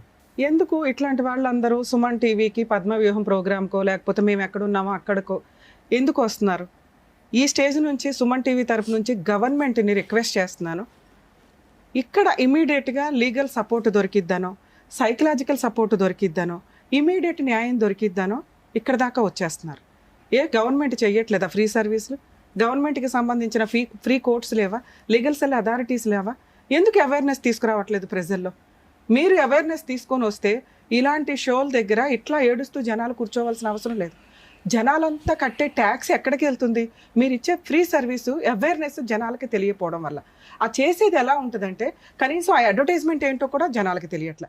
ఈ రోజుకు కొంత మేము అవేర్నెస్ తీసుకురాగలుగుతున్నాం. లీగల్ సెల్ అథారిటీ ఒకటి ఉంది, న్యాయం కోసం అక్కడికి వెళ్ళండి, మీకు ఫ్రీ అడ్వకేట్స్ని కూడా ప్రొవైడ్ చేస్తారు అని చెప్పుకునే పరిస్థితికి మా వంతు ప్రయత్నం మేము చేస్తున్నాం. గవర్నమెంట్ కూడా రిపీటెడ్గా ఈ రోజున సోషల్ మీడియా ప్రతి ఒక్కళ్ళు వాడుతున్నారండి. సగం జీవితం సోషల్ మీడియాలోనే ఉంది ప్రతి ఒక్కళ్ళకి. ఫోన్ లేకుండా మనిషి బతకట్లా.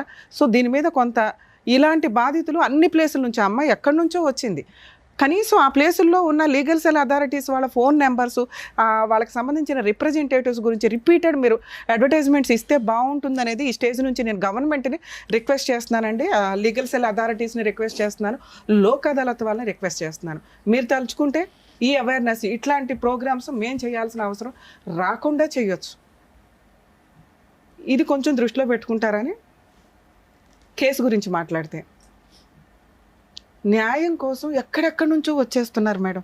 వీళ్ళు ఎంత చేయగలరు, ఎంత చేయలేరు?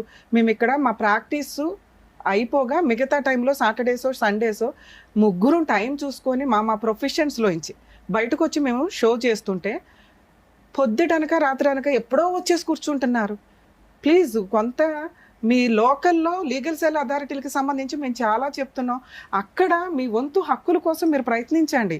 అక్కడ అవ్వకపోతే మేమేం చేయగలం? సెటిల్మెంట్లు అనేవి కుటుంబాలకి సంబంధించిన తగాదాలు చేయగలుగుతాం, కానీ ఆస్తి తగాదాలు, అప్పుల తగాదాలు ఇట్లాంటివి ఈ స్టేజ్ మీద వర్కౌట్ అవ్వదండి. ప్లీజ్ దయచేసి మమ్మల్ని అర్థం చేసుకుంటారని నా రిక్వెస్ట్.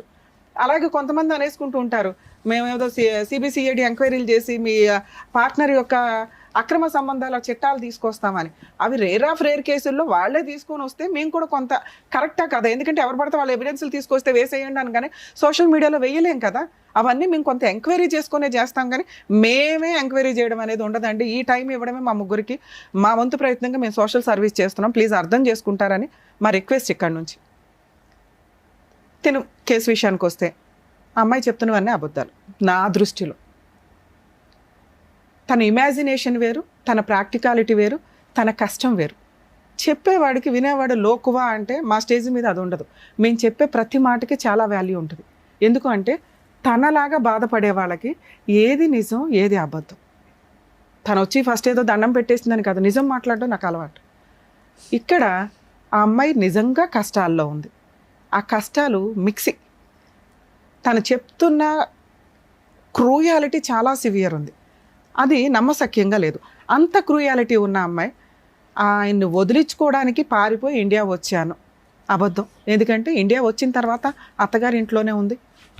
అలాగే అతను వచ్చాడు, మళ్ళీ సెకండ్ ప్రెగ్నెన్సీ వచ్చింది. అలాగే ప్రాపర్టీ కొనుక్కున్నారు, కొన్నది భార్య పేరు మీద పెట్టాడు. ఇవన్నీ కూడా ఆ అమ్మాయి క్యారెక్టర్ మంచిది అని చెప్పడానికి నేను మాట్లాడుతున్నాను. తనకి తెలియక క్రూయాలిటీని ఎక్కువగా చెప్తే ఇంప్రెషన్ పడుతుందేమో. నాకు జరిగిన అన్యాయం గురించి భర్త కొట్టకుండా ఉంటాడా? ఈ కేసులో కొట్టే ఉంటాడు, కానీ తను చెప్తున్నంత సివియారిటీ లేదు. బావ అక్రమంగా దృష్టితో చూడలేదా అంటే మేబీ చూసే ఉండొచ్చు, కానీ తను చెప్తున్న అటెంప్ట్ జరగకపోవచ్చు. ఇక్కడికి వచ్చినాక 10 ఏళ్ల నుంచి భర్త విడిపోయాడండి, టచ్లో కూడా లేడు అనేది అబద్ధం. ఎందుకంటే భర్త వచ్చి ప్రాపర్టీస్ కొన్నాడు. మరి ఇక్కడ ప్రాబ్లం ఏంటి? ఆల్రెడీ జీన్స్లోనే ఉంది. సిస్టరు రోడ్లమ్మడి పడి తిరుగుతుంది, ట్రీట్మెంట్ ఇచ్చేవాళ్ళు లేరు. మేనత్తలు తిరుగుతున్నారు, ట్రీట్మెంట్ ఇచ్చేవాళ్ళు లేరు. ఎందుకంటే భారతదేశంలో ఉన్న 140 కోట్ల జనాభాలో వీళ్ళు ఒక నీటి బొట్టు, ఇలాంటి వాళ్ళు ఉన్నదే ఉండొచ్చు. ఎందుకంటే వాళ్ళ ఆలోచన విధానం వాళ్ళకి తెలియదు, ఎలా థింక్ చేయాలి.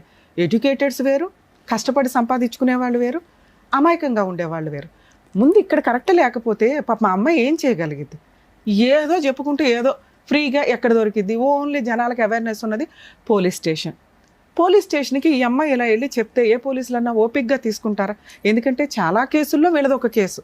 తనకి ఎక్కడ న్యాయం జరగల. ఏంటి అంటే తన ఆలోచనలో తనకున్న కష్టం, ఆ కష్టాన్ని పిల్లోడికి నూరు పోసేసింది. వాడి ఊహ తెలిసిన దగ్గర నుంచి అమ్మ చెప్తుందే విన్నాడు. కర్మ. ఇలాంటి జీవితాలు కొన్ని 100 కోట్ల ఫ్యామిలీస్ ఉండుంటాయి. ప్లీజ్ ఇది రిక్వెస్ట్ అండి.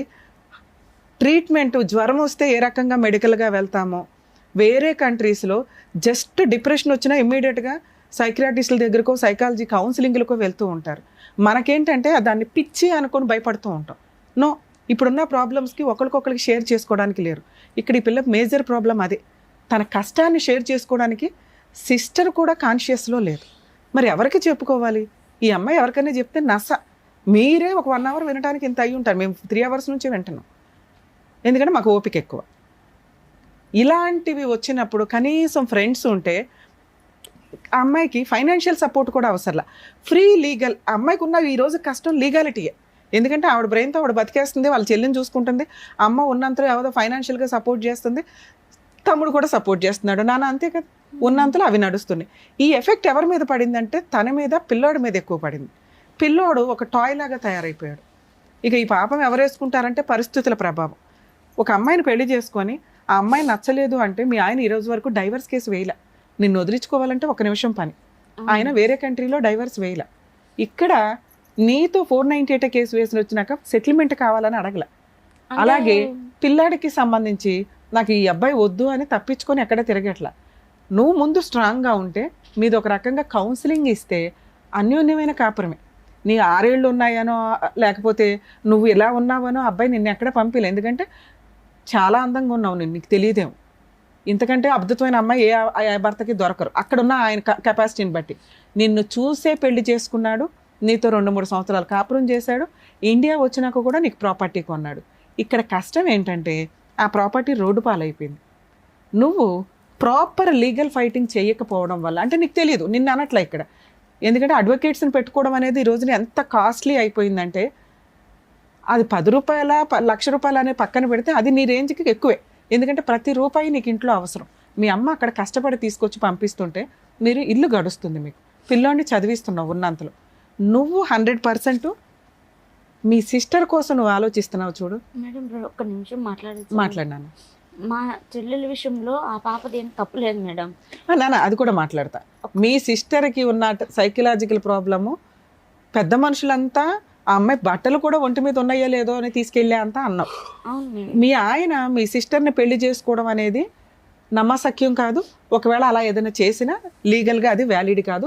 సైకలాజికల్ ప్రాబ్లం ఉన్న అమ్మాయిని కానీ మైనర్ని కానీ ఎవరైనా పెళ్లి చేసుకుంటే అది లీగల్గా వ్యాలిడ్ కాదు. వాళ్ళ మీద కంప్లైంట్ ఇస్తే చాలా సీరియస్ ఉంటుంది. మీకు కావాల్సింది ఏంటిది? Free legal advocate, free legal advice. Police స్టేషన్కి వెళ్ళండి, చేసి పెడతారు. పాపం తన వంతు ప్రయత్నంలో ఇక్కడ ఏంటంటే వాళ్ళ అక్కకి ఉన్న వాళ్ళ సిస్టర్కి 100% ఉంటే నీకు 10 or 20 ఉంది నాన్న. ఎందుకంటే మాకు అర్థమైపోతుంది నువ్వు మాట్లాడే విధానంలో పర్ఫెక్షనిస్ట్ లేదు, నిజాలు మిక్సీ అయిపోతున్నాయి అన్నిటిలో కలిపి. సో అసలు ఫస్ట్ ట్రీట్మెంట్కి వెళ్ళాల్సింది క్యూర్ అయ్యే ట్రీట్మెంట్ నీకే.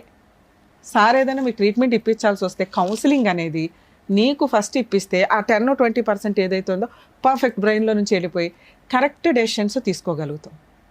నెక్స్ట్ నీకున్న అప్పుల పంచాయతీ, ఇది వడ్డీ వడ్డీ వడ్డీ పెరిగిపోయింది. ఆల్రెడీ 10 ఏళ్ల క్రితం తీసుకున్న అప్పులు ఏదైతే ఉందో 4 ఎకరాలు రాయించేసుకున్నారు. 4 ఎకరాలు 15 లక్షలతో ఏ రకంగా టాలీ అవుతాయి నాన్న? అవ్వదు. ఒకవేళ మనం 3 yearsకో 4 yearsకో మనం మాట్లాడి ఎవరైనా పెద్ద మనుషులు కూర్చొని 2 ఎకరాలు నువ్వు తీసుకుని పోయి మిగతా ఇచ్చిపడే అనొచ్చు. లేదా 4 ఎకరాలు నువ్వు బయట బేరం పెడితే అవే 30 lakhs వచ్చేవి. ఇలా 15 lakhs పోయినా 15 lakhs మిగిలేవి వేరే చోట కొనుక్కునేదానివి. ఇవి కరెక్ట్గా థింక్ చేయట్లా మీరు ఇప్పటికీ అమాయకంగా ఏమనుకుంటున్నారో తెలుసా? నేను మార్టిగేజ్ చేశాను, వాళ్ళ పొజిషన్లో లేరు కాబట్టి నేను రివర్స్ అయితే నా ప్రాపర్టీ నాకు ఉంటుంది అనుకుంటున్నావు. ఆల్రెడీ వాళ్ళ పేరు మీదకి వెళ్ళిపోయి 10 ఏళ్ళు అయిపోయింది. నీ పేరు మీదకి రావడం ఎట్లా? 1, అప్పు తీర్చడం ఎట్లా? 2, మీ ఆయన అంతు తేల్చడం ఎట్లా? 3, మీ అబ్బాయి అడుగుతున్న డైవర్స్ ఇప్పించడం ఎట్లా? అసలు నాన్న అనే ఊహనే ఆ పిల్లోడు భరించట్లా. నాన్న అంత క్రూయల్ అంటే నా దృష్టిలో అయితే కాదు. నాన్నకు 4 బీగితే అప్పు తీర్చేవాడు. నాన్ని లైన్లో ఇక్కడ నీతో డైవర్స్ తీసుకోవాల్సిన అవసరం అతనికి రాలా? అతను ఎక్కడున్నాడో నీకు తెలియదు, ప్రజెంట్ ఇంకో పెళ్లి చేసుకున్నాడు అనేది నీకు ఒక ఐడియా అయితే ఇంకో ఐడియా అయితే ఉంది. సో ఇప్పుడు ఆయన వద్దు అని అనుకుంటున్నాంగా మనకు వద్దు. ఏం చేద్దాం? మనకు ప్రజెంట్ ఉన్నది అప్పుల పంచాయతీ. ఇరికిచ్చేసింది నిన్ను. మీ ఆయన అప్పు తీసుకురమ్మంటే నువ్వు సంతకాలు పెట్టి తీసుకొచ్చావు. మీ ఆయన మీద కేసు వేయరు, సిగ్నేచర్లు పెట్టింది నువ్వే కదా, నీ మీద వేస్తారు. బెయిల్ లేకుండా కేసు పెడతారండి మేడం. నీ మీద నేనున్నా, నువ్వేం చేయాలో చెప్పు. బిడ్డ దిక్కులేకపోతాడు మేడం. నాన్న నువ్వు అంతకంటే ఎక్కువ ప్రాపర్టీ ఇచ్చేసావు నాన్న. ఇంకో 4 ఉన్నారు అప్పులోళ్ళు. నువ్వు ఒక లాయర్ని పెట్టుకోగలవా మీ ఊర్లో? నేను ఇక్కడ నుంచి రాలేను కదా. నువ్వు ఇక్కడ నన్ను వచ్చి అడిగింది ఏంటి? నా అప్పులు తీర్చండి. సమస్యలు ఉన్నాయి మేడం, 2 మీ వల్ల తీర్తాయి. ఒకటి, మా అత్త వాళ్ళ పెద్ద మనుషులు లాయర్లు వీళ్ళందరూ ఒక మాట మీద అందరినీ డబ్బులతో కొనేసినారు మేడం. ఎవరు డబ్బులతో కొనలా, ఎందుకంటే నీ అమాయకత్వం, నువ్వు మాట్లాడే విధానం నీకు ఎవరు సపోర్ట్ చేయరు. నేనే చేశాను మా చెల్లెల నుంచి పెళ్లి అని చెప్పి నన్ను చాలా మెంటల్ గా కుంగదీసేస్తున్నారు మేడం. ఓకే, అది వదిలేసేనా? రెండోది వచ్చేసి నువ్వు మా మీద కేసు పెట్టినా మాకు భయసనంగా ఉండదు, నువ్వు ఏడన్నా చచ్చిపో, నాకు బిడ్డని ఇచ్చేసి అని మాట్లాడుతున్నారు మేడం. నేను అందుకే ఫస్ట్ నిన్ను రిక్వెస్ట్ చేసింది నువ్వు ఫస్ట్ ట్రీట్మెంట్కి వెళ్ళు అని. నువ్వు చెప్తున్న ఈ 2 నిజాలు కాదు. ఎందుకు అంటే నువ్వు మాట్లాడితే జనాలు అలాగే ఉంటారు. మా అంత ఓపిక అందరికీ ఉండదు కదా నాన్న. నిన్ను నీ బ్రెయిన్లో నుంచి అవతలకు వెళ్ళి అండర్స్టాండ్ చేసుకునేంత ఓపిక అందరికీ, అంత తెలివితేటలు ఉండవు. అందరూ నార్మల్ పర్సన్గానే ఉంటాంగా. ఎవరైనా హెల్ప్ చేయడానికి అంతంత మాత్రం ఈ రోజుల్లో. అర్థమవుతుందా? ఇప్పుడు నీకున్నవి 2 ఆప్షన్స్. ఒకటి, నీ అప్పులు తీర్చాలి, నీ మీద ఎవరో కేసు లేకూడదు, అంతేనా? నువ్వు ఒక్క లాయర్ని ఎవరినైనా పెట్టుకోగలవా? నేను ఫోన్లో మాట్లాడతాను. మీరే మాట్లాడండి మేడం, నాకు ఎవరు పలకడం. మీ ఊర్లో నాకు తెలియదు కదా నాన్న. మా ఊర్లో ఉన్నారు కానీ నెమ్మలు అన్ని ఉన్నాయి కానీ వాళ్ళు. అమ్మా మీరు మీ ఊర్లో ఒక చిన్న అడ్వకేట్ని ఎవరినైనా పెట్టుకోగలరా? నేను ఫోన్లో మాట్లాడతాను వాళ్ళతో, ఏం కేసులు వేయాలి ఏంటి అని. ఈ ఎపిసోడ్ ఈ అమ్మాయికి మాత్రమే సంబంధించండి. మేము ఇప్పుడు నేను చెప్పే కేసులు నేను ఎవరికి ఎంటర్టైన్ చేయట్లేదు, ఎవరికి చెప్పట్లా. ఎందుకంటే ఆ అమ్మాయి సైకలాజికల్గా కొంత ప్రాబ్లంలో ఉంది. తనకు జరిగిన అన్యాయం భర్త అడ్డంగా వాడుకున్నాడు. 2 అబ్బాయి లైఫ్ ఆ అబ్బాయి చూసుకున్నాడు. కేసులు వేయటానికి తనకి తెలియట్లేదు ఏ కేసులు వేసుకుంటే ఎలా అని. ఆ అమ్మాయికి ఉన్న అప్పులకి ప్రాపర్టీ ఆల్రెడీ కొట్టేశారు. ఎవరైతే ఉన్నారో అప్పులు ఇచ్చిన వాళ్ళు, అదే నాకు తెలిసి ఒకళ్ళు ఇద్దరు తీసుకొని ఉంటారు, మిగతా వాళ్ళు అప్పులోళ్ళు ఇంకా ఉన్నారు. తీసుకోవాలా మేడం పూర్తి ఆయకం పెట్టిన వాళ్ళ దగ్గర అట్లే ఉంది. అట్లా ఉంది నాన్న, అట్లే ఉంది. కానీ ఆ ప్రాపర్టీ నీకు వెనక్కి రాదు. ఓకే, దాన్ని అలా ఉంచండి. ఒక అడ్వకేట్ నువ్వు పెట్టుకుంటే మీరు చేయొచ్చు. అంటే నీ పేరు మీద ప్రాపర్టీ లేదు కాబట్టి, పాస్బుక్లు లేవు కాబట్టి నువ్వు ఇన్సాల్వెన్సీ పిటిషన్ అంటే ఐపీ పిటిషన్ వేసుకోవచ్చు. ఒక 5గురి దగ్గర నువ్వు అప్పులు తీసుకున్నారు కదా, 4గురి దగ్గర 5గురి దగ్గర 10 మంది దగ్గర ఈ 10 మంది పేర్లు చెప్పి ఐపీ పిటిషన్ ఫైల్ చేస్తే, ఇందాక వాళ్ళు నిన్ను బెదిరించారు కదా అరెస్ట్ వారెంట్ బెయిల్ రాకుండా నిన్ను లోపలేస్తాము అని, అలాంటి కేసు నీ మీద వేసి టచ్ చేసే రైట్స్ కూడా వాళ్ళకు ఉండవు. నువ్వు ఒక లాయర్ని పెట్టుకుంటే నేను వాళ్ళకి ఎక్స్ప్లెయిన్ చేస్తాను ఎలా వెయ్యాలి అని. ఓకే, ఫీజులు కూడా చాలా నామినల్గా ఉండేలాగానే మాట్లాడుకో. నేను సపోర్ట్ చేస్తాను కాబట్టి డ్రాఫ్ట్ కానీ ఏదైనా జస్ట్ వాళ్ళ పని వేయటం వరకే. నువ్వు నన్ను నమ్ముకొని ఇక్కడ దాకా వచ్చావుగా, అప్పు ఎక్కొట్టడం ఎట్లా? ఇక్కడ అప్పు ఎక్కొట్టడం కాదండి, తనని తాను రక్షించుకోవడం కోసం గవర్నమెంట్ లా అండ్ ఆర్డర్ ఇచ్చిన ఒక చట్టం అది. అందరూ ఎవరు పడితే వాళ్ళు ఐపీలు వేసి కొట్టేసి డబ్బులు జనాలను ముంచుదాం అనుకుంటే కోర్టు 3వ కన్నుతో చూస్తుంది, వాళ్ళకి ఎవరికి ఐపీ ఆర్డర్స్ రావు. ఈ అమ్మాయి కేసు సపరేట్, ఎందుకంటే ఆల్రెడీ ఉన్న ఆస్తి మొత్తం పోయింది. భర్త మోసం చేసి ప్రతి చోట అప్పులకి సంతకాలు పెట్టించారు. ఇలా ఈ అమ్మాయి పేరు మీద ఏ ప్రాపర్టీలు లేవు, చిల్లికి గవ్వలేదు కాబట్టి ఇటువంటి అమ్మాయి ఐపీ వేసుకోవచ్చు. నిజంగా అప్పులు ఇచ్చిన వాళ్ళు ఎవరో కొంచెం మానవత్వంతో ఆలోచించుకొని వాళ్ళ హస్బెండ్ని పట్టుకోవడానికి చూడండి, అత్త మామ దొరుకుతారు కూడా. ఎందుకంటే ఈ అమ్మాయి అప్పు తీసుకొని ఏం చేసిందో మీ అందరికీ తెలుసు. మీ హస్బెండ్ వల్లే కదా, ఆయనకి పంపించిన వేషాలే కదా ఇవన్నీ. సో ఐపీ కేసు ఫైల్ చేస్తే అప్పులోళ్ళ నుంచి క్లియర్. ఇప్పుడు బుద్ధి చెప్పాల్సింది ఎవరికి? మీ ఆయన మంచోడో చెడ్డోడో నాకు అనవసరం, కానీ మీ పిల్లోడిని పోషించాల్సిన బాధ్యత మీ ఆయనకు ఉంది. ఓకే, పిల్లవాడి కోసం మెయింటెనెన్స్ కేసు నువ్వు విడిగా వేయకుండా డొమెస్టిక్ వైలెన్స్ కేసు అని ఒకటి వే. దాంట్లో నువ్వు మెయింటెనెన్స్ అడగొచ్చు, ఈ అప్పులు పంచైతే ఆయన తీర్చమని అడగొచ్చు. ఒకవేళ ఇవి వస్తే నువ్వు నిజాయితీగా అవతల వాళ్ళకి డబ్బులు ఇద్దు కానీ. అలాగే నీ పొలానికి సంబంధించి రిటర్న్ ఇమ్మని అడగొచ్చు, నష్టపరిహారం అడగొచ్చు, 10 లక్షలు 20 లక్షలు, 12 తులాలు బంగారు నాది. నీ గోల్డ్ కూడా వెనక్కి అడగొచ్చు. నేను నిన్ను ఈ స్టేజ్ మీద రిక్వెస్ట్ చేసేది ఏంటంటే, నేను నీకు ఫ్రీగా డ్రాఫ్ట్ ఇస్తాను, నేను ఇక్కడ నుంచి రెడీ చేసి నీకు కేసులు ఇవ్వగలను, కానీ అక్కడ నువ్వు ఉండి వేయించుకోవాలి అంటే అక్కడ ఒక లాయర్ని కలు. ఐపీ కేసు డొమెస్టిక్ వైలెన్స్లో పిల్లాడికి మెయింటెనెన్స్. మరి మా ఆయన ఇక్కడ లేడు కదా మేడం, ఎట్లాగా? నీ దగ్గర ఉన్న అడ్రస్ తోటే వాట్సప్ ఈమెయిల్ కూడా లీగల్గా సమన్స్ సర్వ్ అవుతున్నట్లే లెక్క. అవి సర్వ్ అయితే మీ ఆయన మీద అరెస్ట్ వారెంట్ వస్తుంది, ఇమిగ్రేషన్లో మీ ఆయన్ని పట్టుకుంటారు. ఓకే, నువ్వు ఏది ఫస్ట్ ఏది అడిగావు? నాకు అప్పులు క్లియర్ 100% జరిగిద్ది. మీ ఆయన మీద వేసే కేసు మీ అత్త వాళ్ళ సెటిల్మెంట్కి వచ్చేలాగా చేయగలుగుతాం. అతని మీద అరెస్ట్ వారెంట్ ఉంటే ఖచ్చితంగా అతను సెటిల్మెంట్కి వస్తాడు. వచ్చింది ఏదో ఫుల్ అండ్ ఫైనల్, కానీ పోరాటం అమ్మ. ప్రాబ్లం ఏంటంటే లీగాలిటీలో ఓపిక అవసరం. ఇక్కడ మీ ఆయన అందుబాటులో లేడు. 2 ఈ కేసు 2 నుంచి 3 సంవత్సరాల పైనే పడుతుంది. దీనికి నువ్వు ఓకే అంటే నేను చేయగలిగినంత హెల్ప్ చేస్తాను. 10 సంవత్సరాల నుంచి అసలు ఏం వేయలేదురా బాబు. ఈ కేసు 2018లో వేసావు, ఇది 100% పర్ఫెక్ట్ గానే చేశారు పోలీసులు నీకు. ఈ కేసు కూడా టైం పడుతుంది. కాకపోతే చార్జ్ షీట్, ఒక నిమిషం నాన్న, చార్జ్ షీట్ ఫైల్ అయ్యింది. ఈ కోర్ట్స్ యాప్ అని ఒకటి ఉంటుందండి, దయచేసి చాలా మందికి తెలియట్లేదు. అడ్వకేట్స్ చెప్తేనే డేట్ల గురించి వెరిఫై చేసుకుంటున్నారు. ప్రతి ఫోన్లోనూ కూడా ఈ కోర్ట్స్ యాప్, ఈ అంటే ఎలిఫెంట్, స్మాల్ లెటర్ ఈ కోర్ట్స్, కోర్ట్ అంటే కోర్టు, ఈ కోర్ట్స్ యాప్ డౌన్లోడ్ చేసుకొని మీ కేసులు state wise, district wise, court wise feed చేసుకుంటే రెగ్యులర్గా ఏం జరుగుతుందో మీకు అర్థమవుతుంది. మీ అడ్వకేట్స్ని అడగవసరం లేదు. మీ అడ్వకేట్లు కోర్టులకు వెళ్ళారా లేదా అని కూడా మీకు క్లియర్గా అక్కడ అర్థమైపోతుంది. అడ్వకేట్స్ నన్ను తిట్టుకోకండి మేడం. ఇట్లాంటి కేసులో తనకి అంటే మేబీ అందరికీ ఐపీలు రావు, ఈ అమ్మాయి కేసులో ఐపీ రావడానికి అవకాశం ఉంది. మనల్ని నమ్ముకొని వచ్చింది కాబట్టి సార్ చేసే హెల్ప్ సార్ చేస్తానన్నారు. లీగల్ సపోర్ట్ లో అప్పుల వాళ్ళకి మా మొగుడు పేరు మా మొగుడికి భాగము ఇంటి స్థలం ఉంది, భూమి ఎక్కడికి పోలేదు. ఏం చేసుకుంటారో చేసుకొని నీ మీదకి రాకుండా చూడమన్నావు. నువ్వు ప్రామిసరీ నోట్లు పెట్టు, నువ్వు ప్రామిసరీ నోట్లు నీ దగ్గర నువ్వు నీ సంతకాలతో ఉన్నాయి. మీ ఆయన ఆస్తి నీ పేరు మీద లేదు, నీ పొలం నీ పేరు మీద లేదు, కానీ ఆయకంలో ఉంది మేడం. వీళ్ళ అమ్మేసి వాళ్ళ డబ్బులు వాళ్ళకి చెల్లి పెట్టేసి మిగతా డబ్బులు తెచ్చి మాకు బాకీ కట్టాలి. 4 ఎకరాలు అమ్ముకోవడానికి అవకాశం ఉందా? ఉంది మేడం. మరి అమ్మేసుకో. ఆమె ఆయకంలో పెట్టున్నామా ఇవ్వడం లేదు మేడం. నేను అదే మాట్లాడిపించిన పెద్దవాళ్ళతో. నాన్న బేరం రెడీగా ఉంటే నాతో మాట్లాడిచ్చిపోని, నేను మాట్లాడతా. నిజంగా బేరం ఉంటే అప్పు వాడు ఇప్పుడు బ్యాంకులో అందరికీ అప్పులు ఉంటాయి నాన్న. బ్యాంకులో ఉన్నప్పుడు అప్పు ఎవరైతే ఉంటుందో బ్యాంక్ వాళ్ళు చూసుకొని ఇట్లా ఇచ్చేస్తారు. అలాగే తాకట్లో ఉన్న ప్రాపర్టీని మనం ఎవరికైనా బేరం పెడితే ఇదిగోండి 30 లక్షలు, ఓకే పలానా చోట 15 లక్షలు కట్టాలండి, అగ్రిమెంట్ ఆఫ్ సేల్లో 15 లక్షలు కట్టి రిజిస్ట్రేషన్ అప్పుడు 15 లక్షలు కట్టండి అని ఆ రిమైనింగ్ 15 లక్షలు తెచ్చుకోవాలి మనం. అవును మేడం, తెచ్చుకొని 15 వేరే లక్షలు చోట పోయినా కూడా నాకు 30 లక్షలు నా చేతికి వస్తుంది కదా, బాకీలు కట్టుకొని ఏదో నా పిల్లోడికి చదువుకుంటుందని భంగపడతా ఉంటే అమ్మి మొగుని రమ్మనిస్తానంటుంది. అసలు ఆయన సంగతి వదిలే, నువ్వు కేసులు వేసినాక ఆయన రావడం ఆయన మాట్లాడడం అనేది ఉండదు. ఓకే, నీ సంతకాలే నీ సిగ్నేచర్ ఇంపార్టెంట్. నీ పేరు మీద ప్రాపర్టీ ఉందంటే అలా కూడా సెటిల్మెంట్ చేయిద్దాం. మీరు మీ అడ్వకేట్ తో నాతో మాట్లాడిస్తే నేను ఇది మాట్లాడతాను. సో ఇక్కడ మా స్టేజ్ నుంచి మేము హెల్ప్ చేస్తామని కూడా చెప్తాం. అమ్మాయికి లీగల్ సపోర్టు, సైకలాజికల్ సపోర్టు ఉంటుంది కాబట్టి అక్కడ సెటిల్మెంట్ చేయండి, ఏదైనా తేడా వస్తే మేము వస్తామని చెప్తాం. సరేనా? Okay okay. జ్యోతి గారు థ్యాంక్ యూ. జాగ్రత్త. జ్యోతి గారు ఏడుస్తూ ఈ వేదిక మీద అడుగు పెట్టారు. సో చిరునవ్వుతో మీరు ఆవిడని పంపించారు. ఆవిడకి ఏం ప్రాబ్లం ఉన్నా సరే మేము సాల్వ్ చేస్తామని పెద్ద దిక్కుల్లాగా మీరు అన్నందుకు thank you so much doctor garu. Thank you so much advocate madam. మరో కథతో మళ్ళీ కలుద్దాం.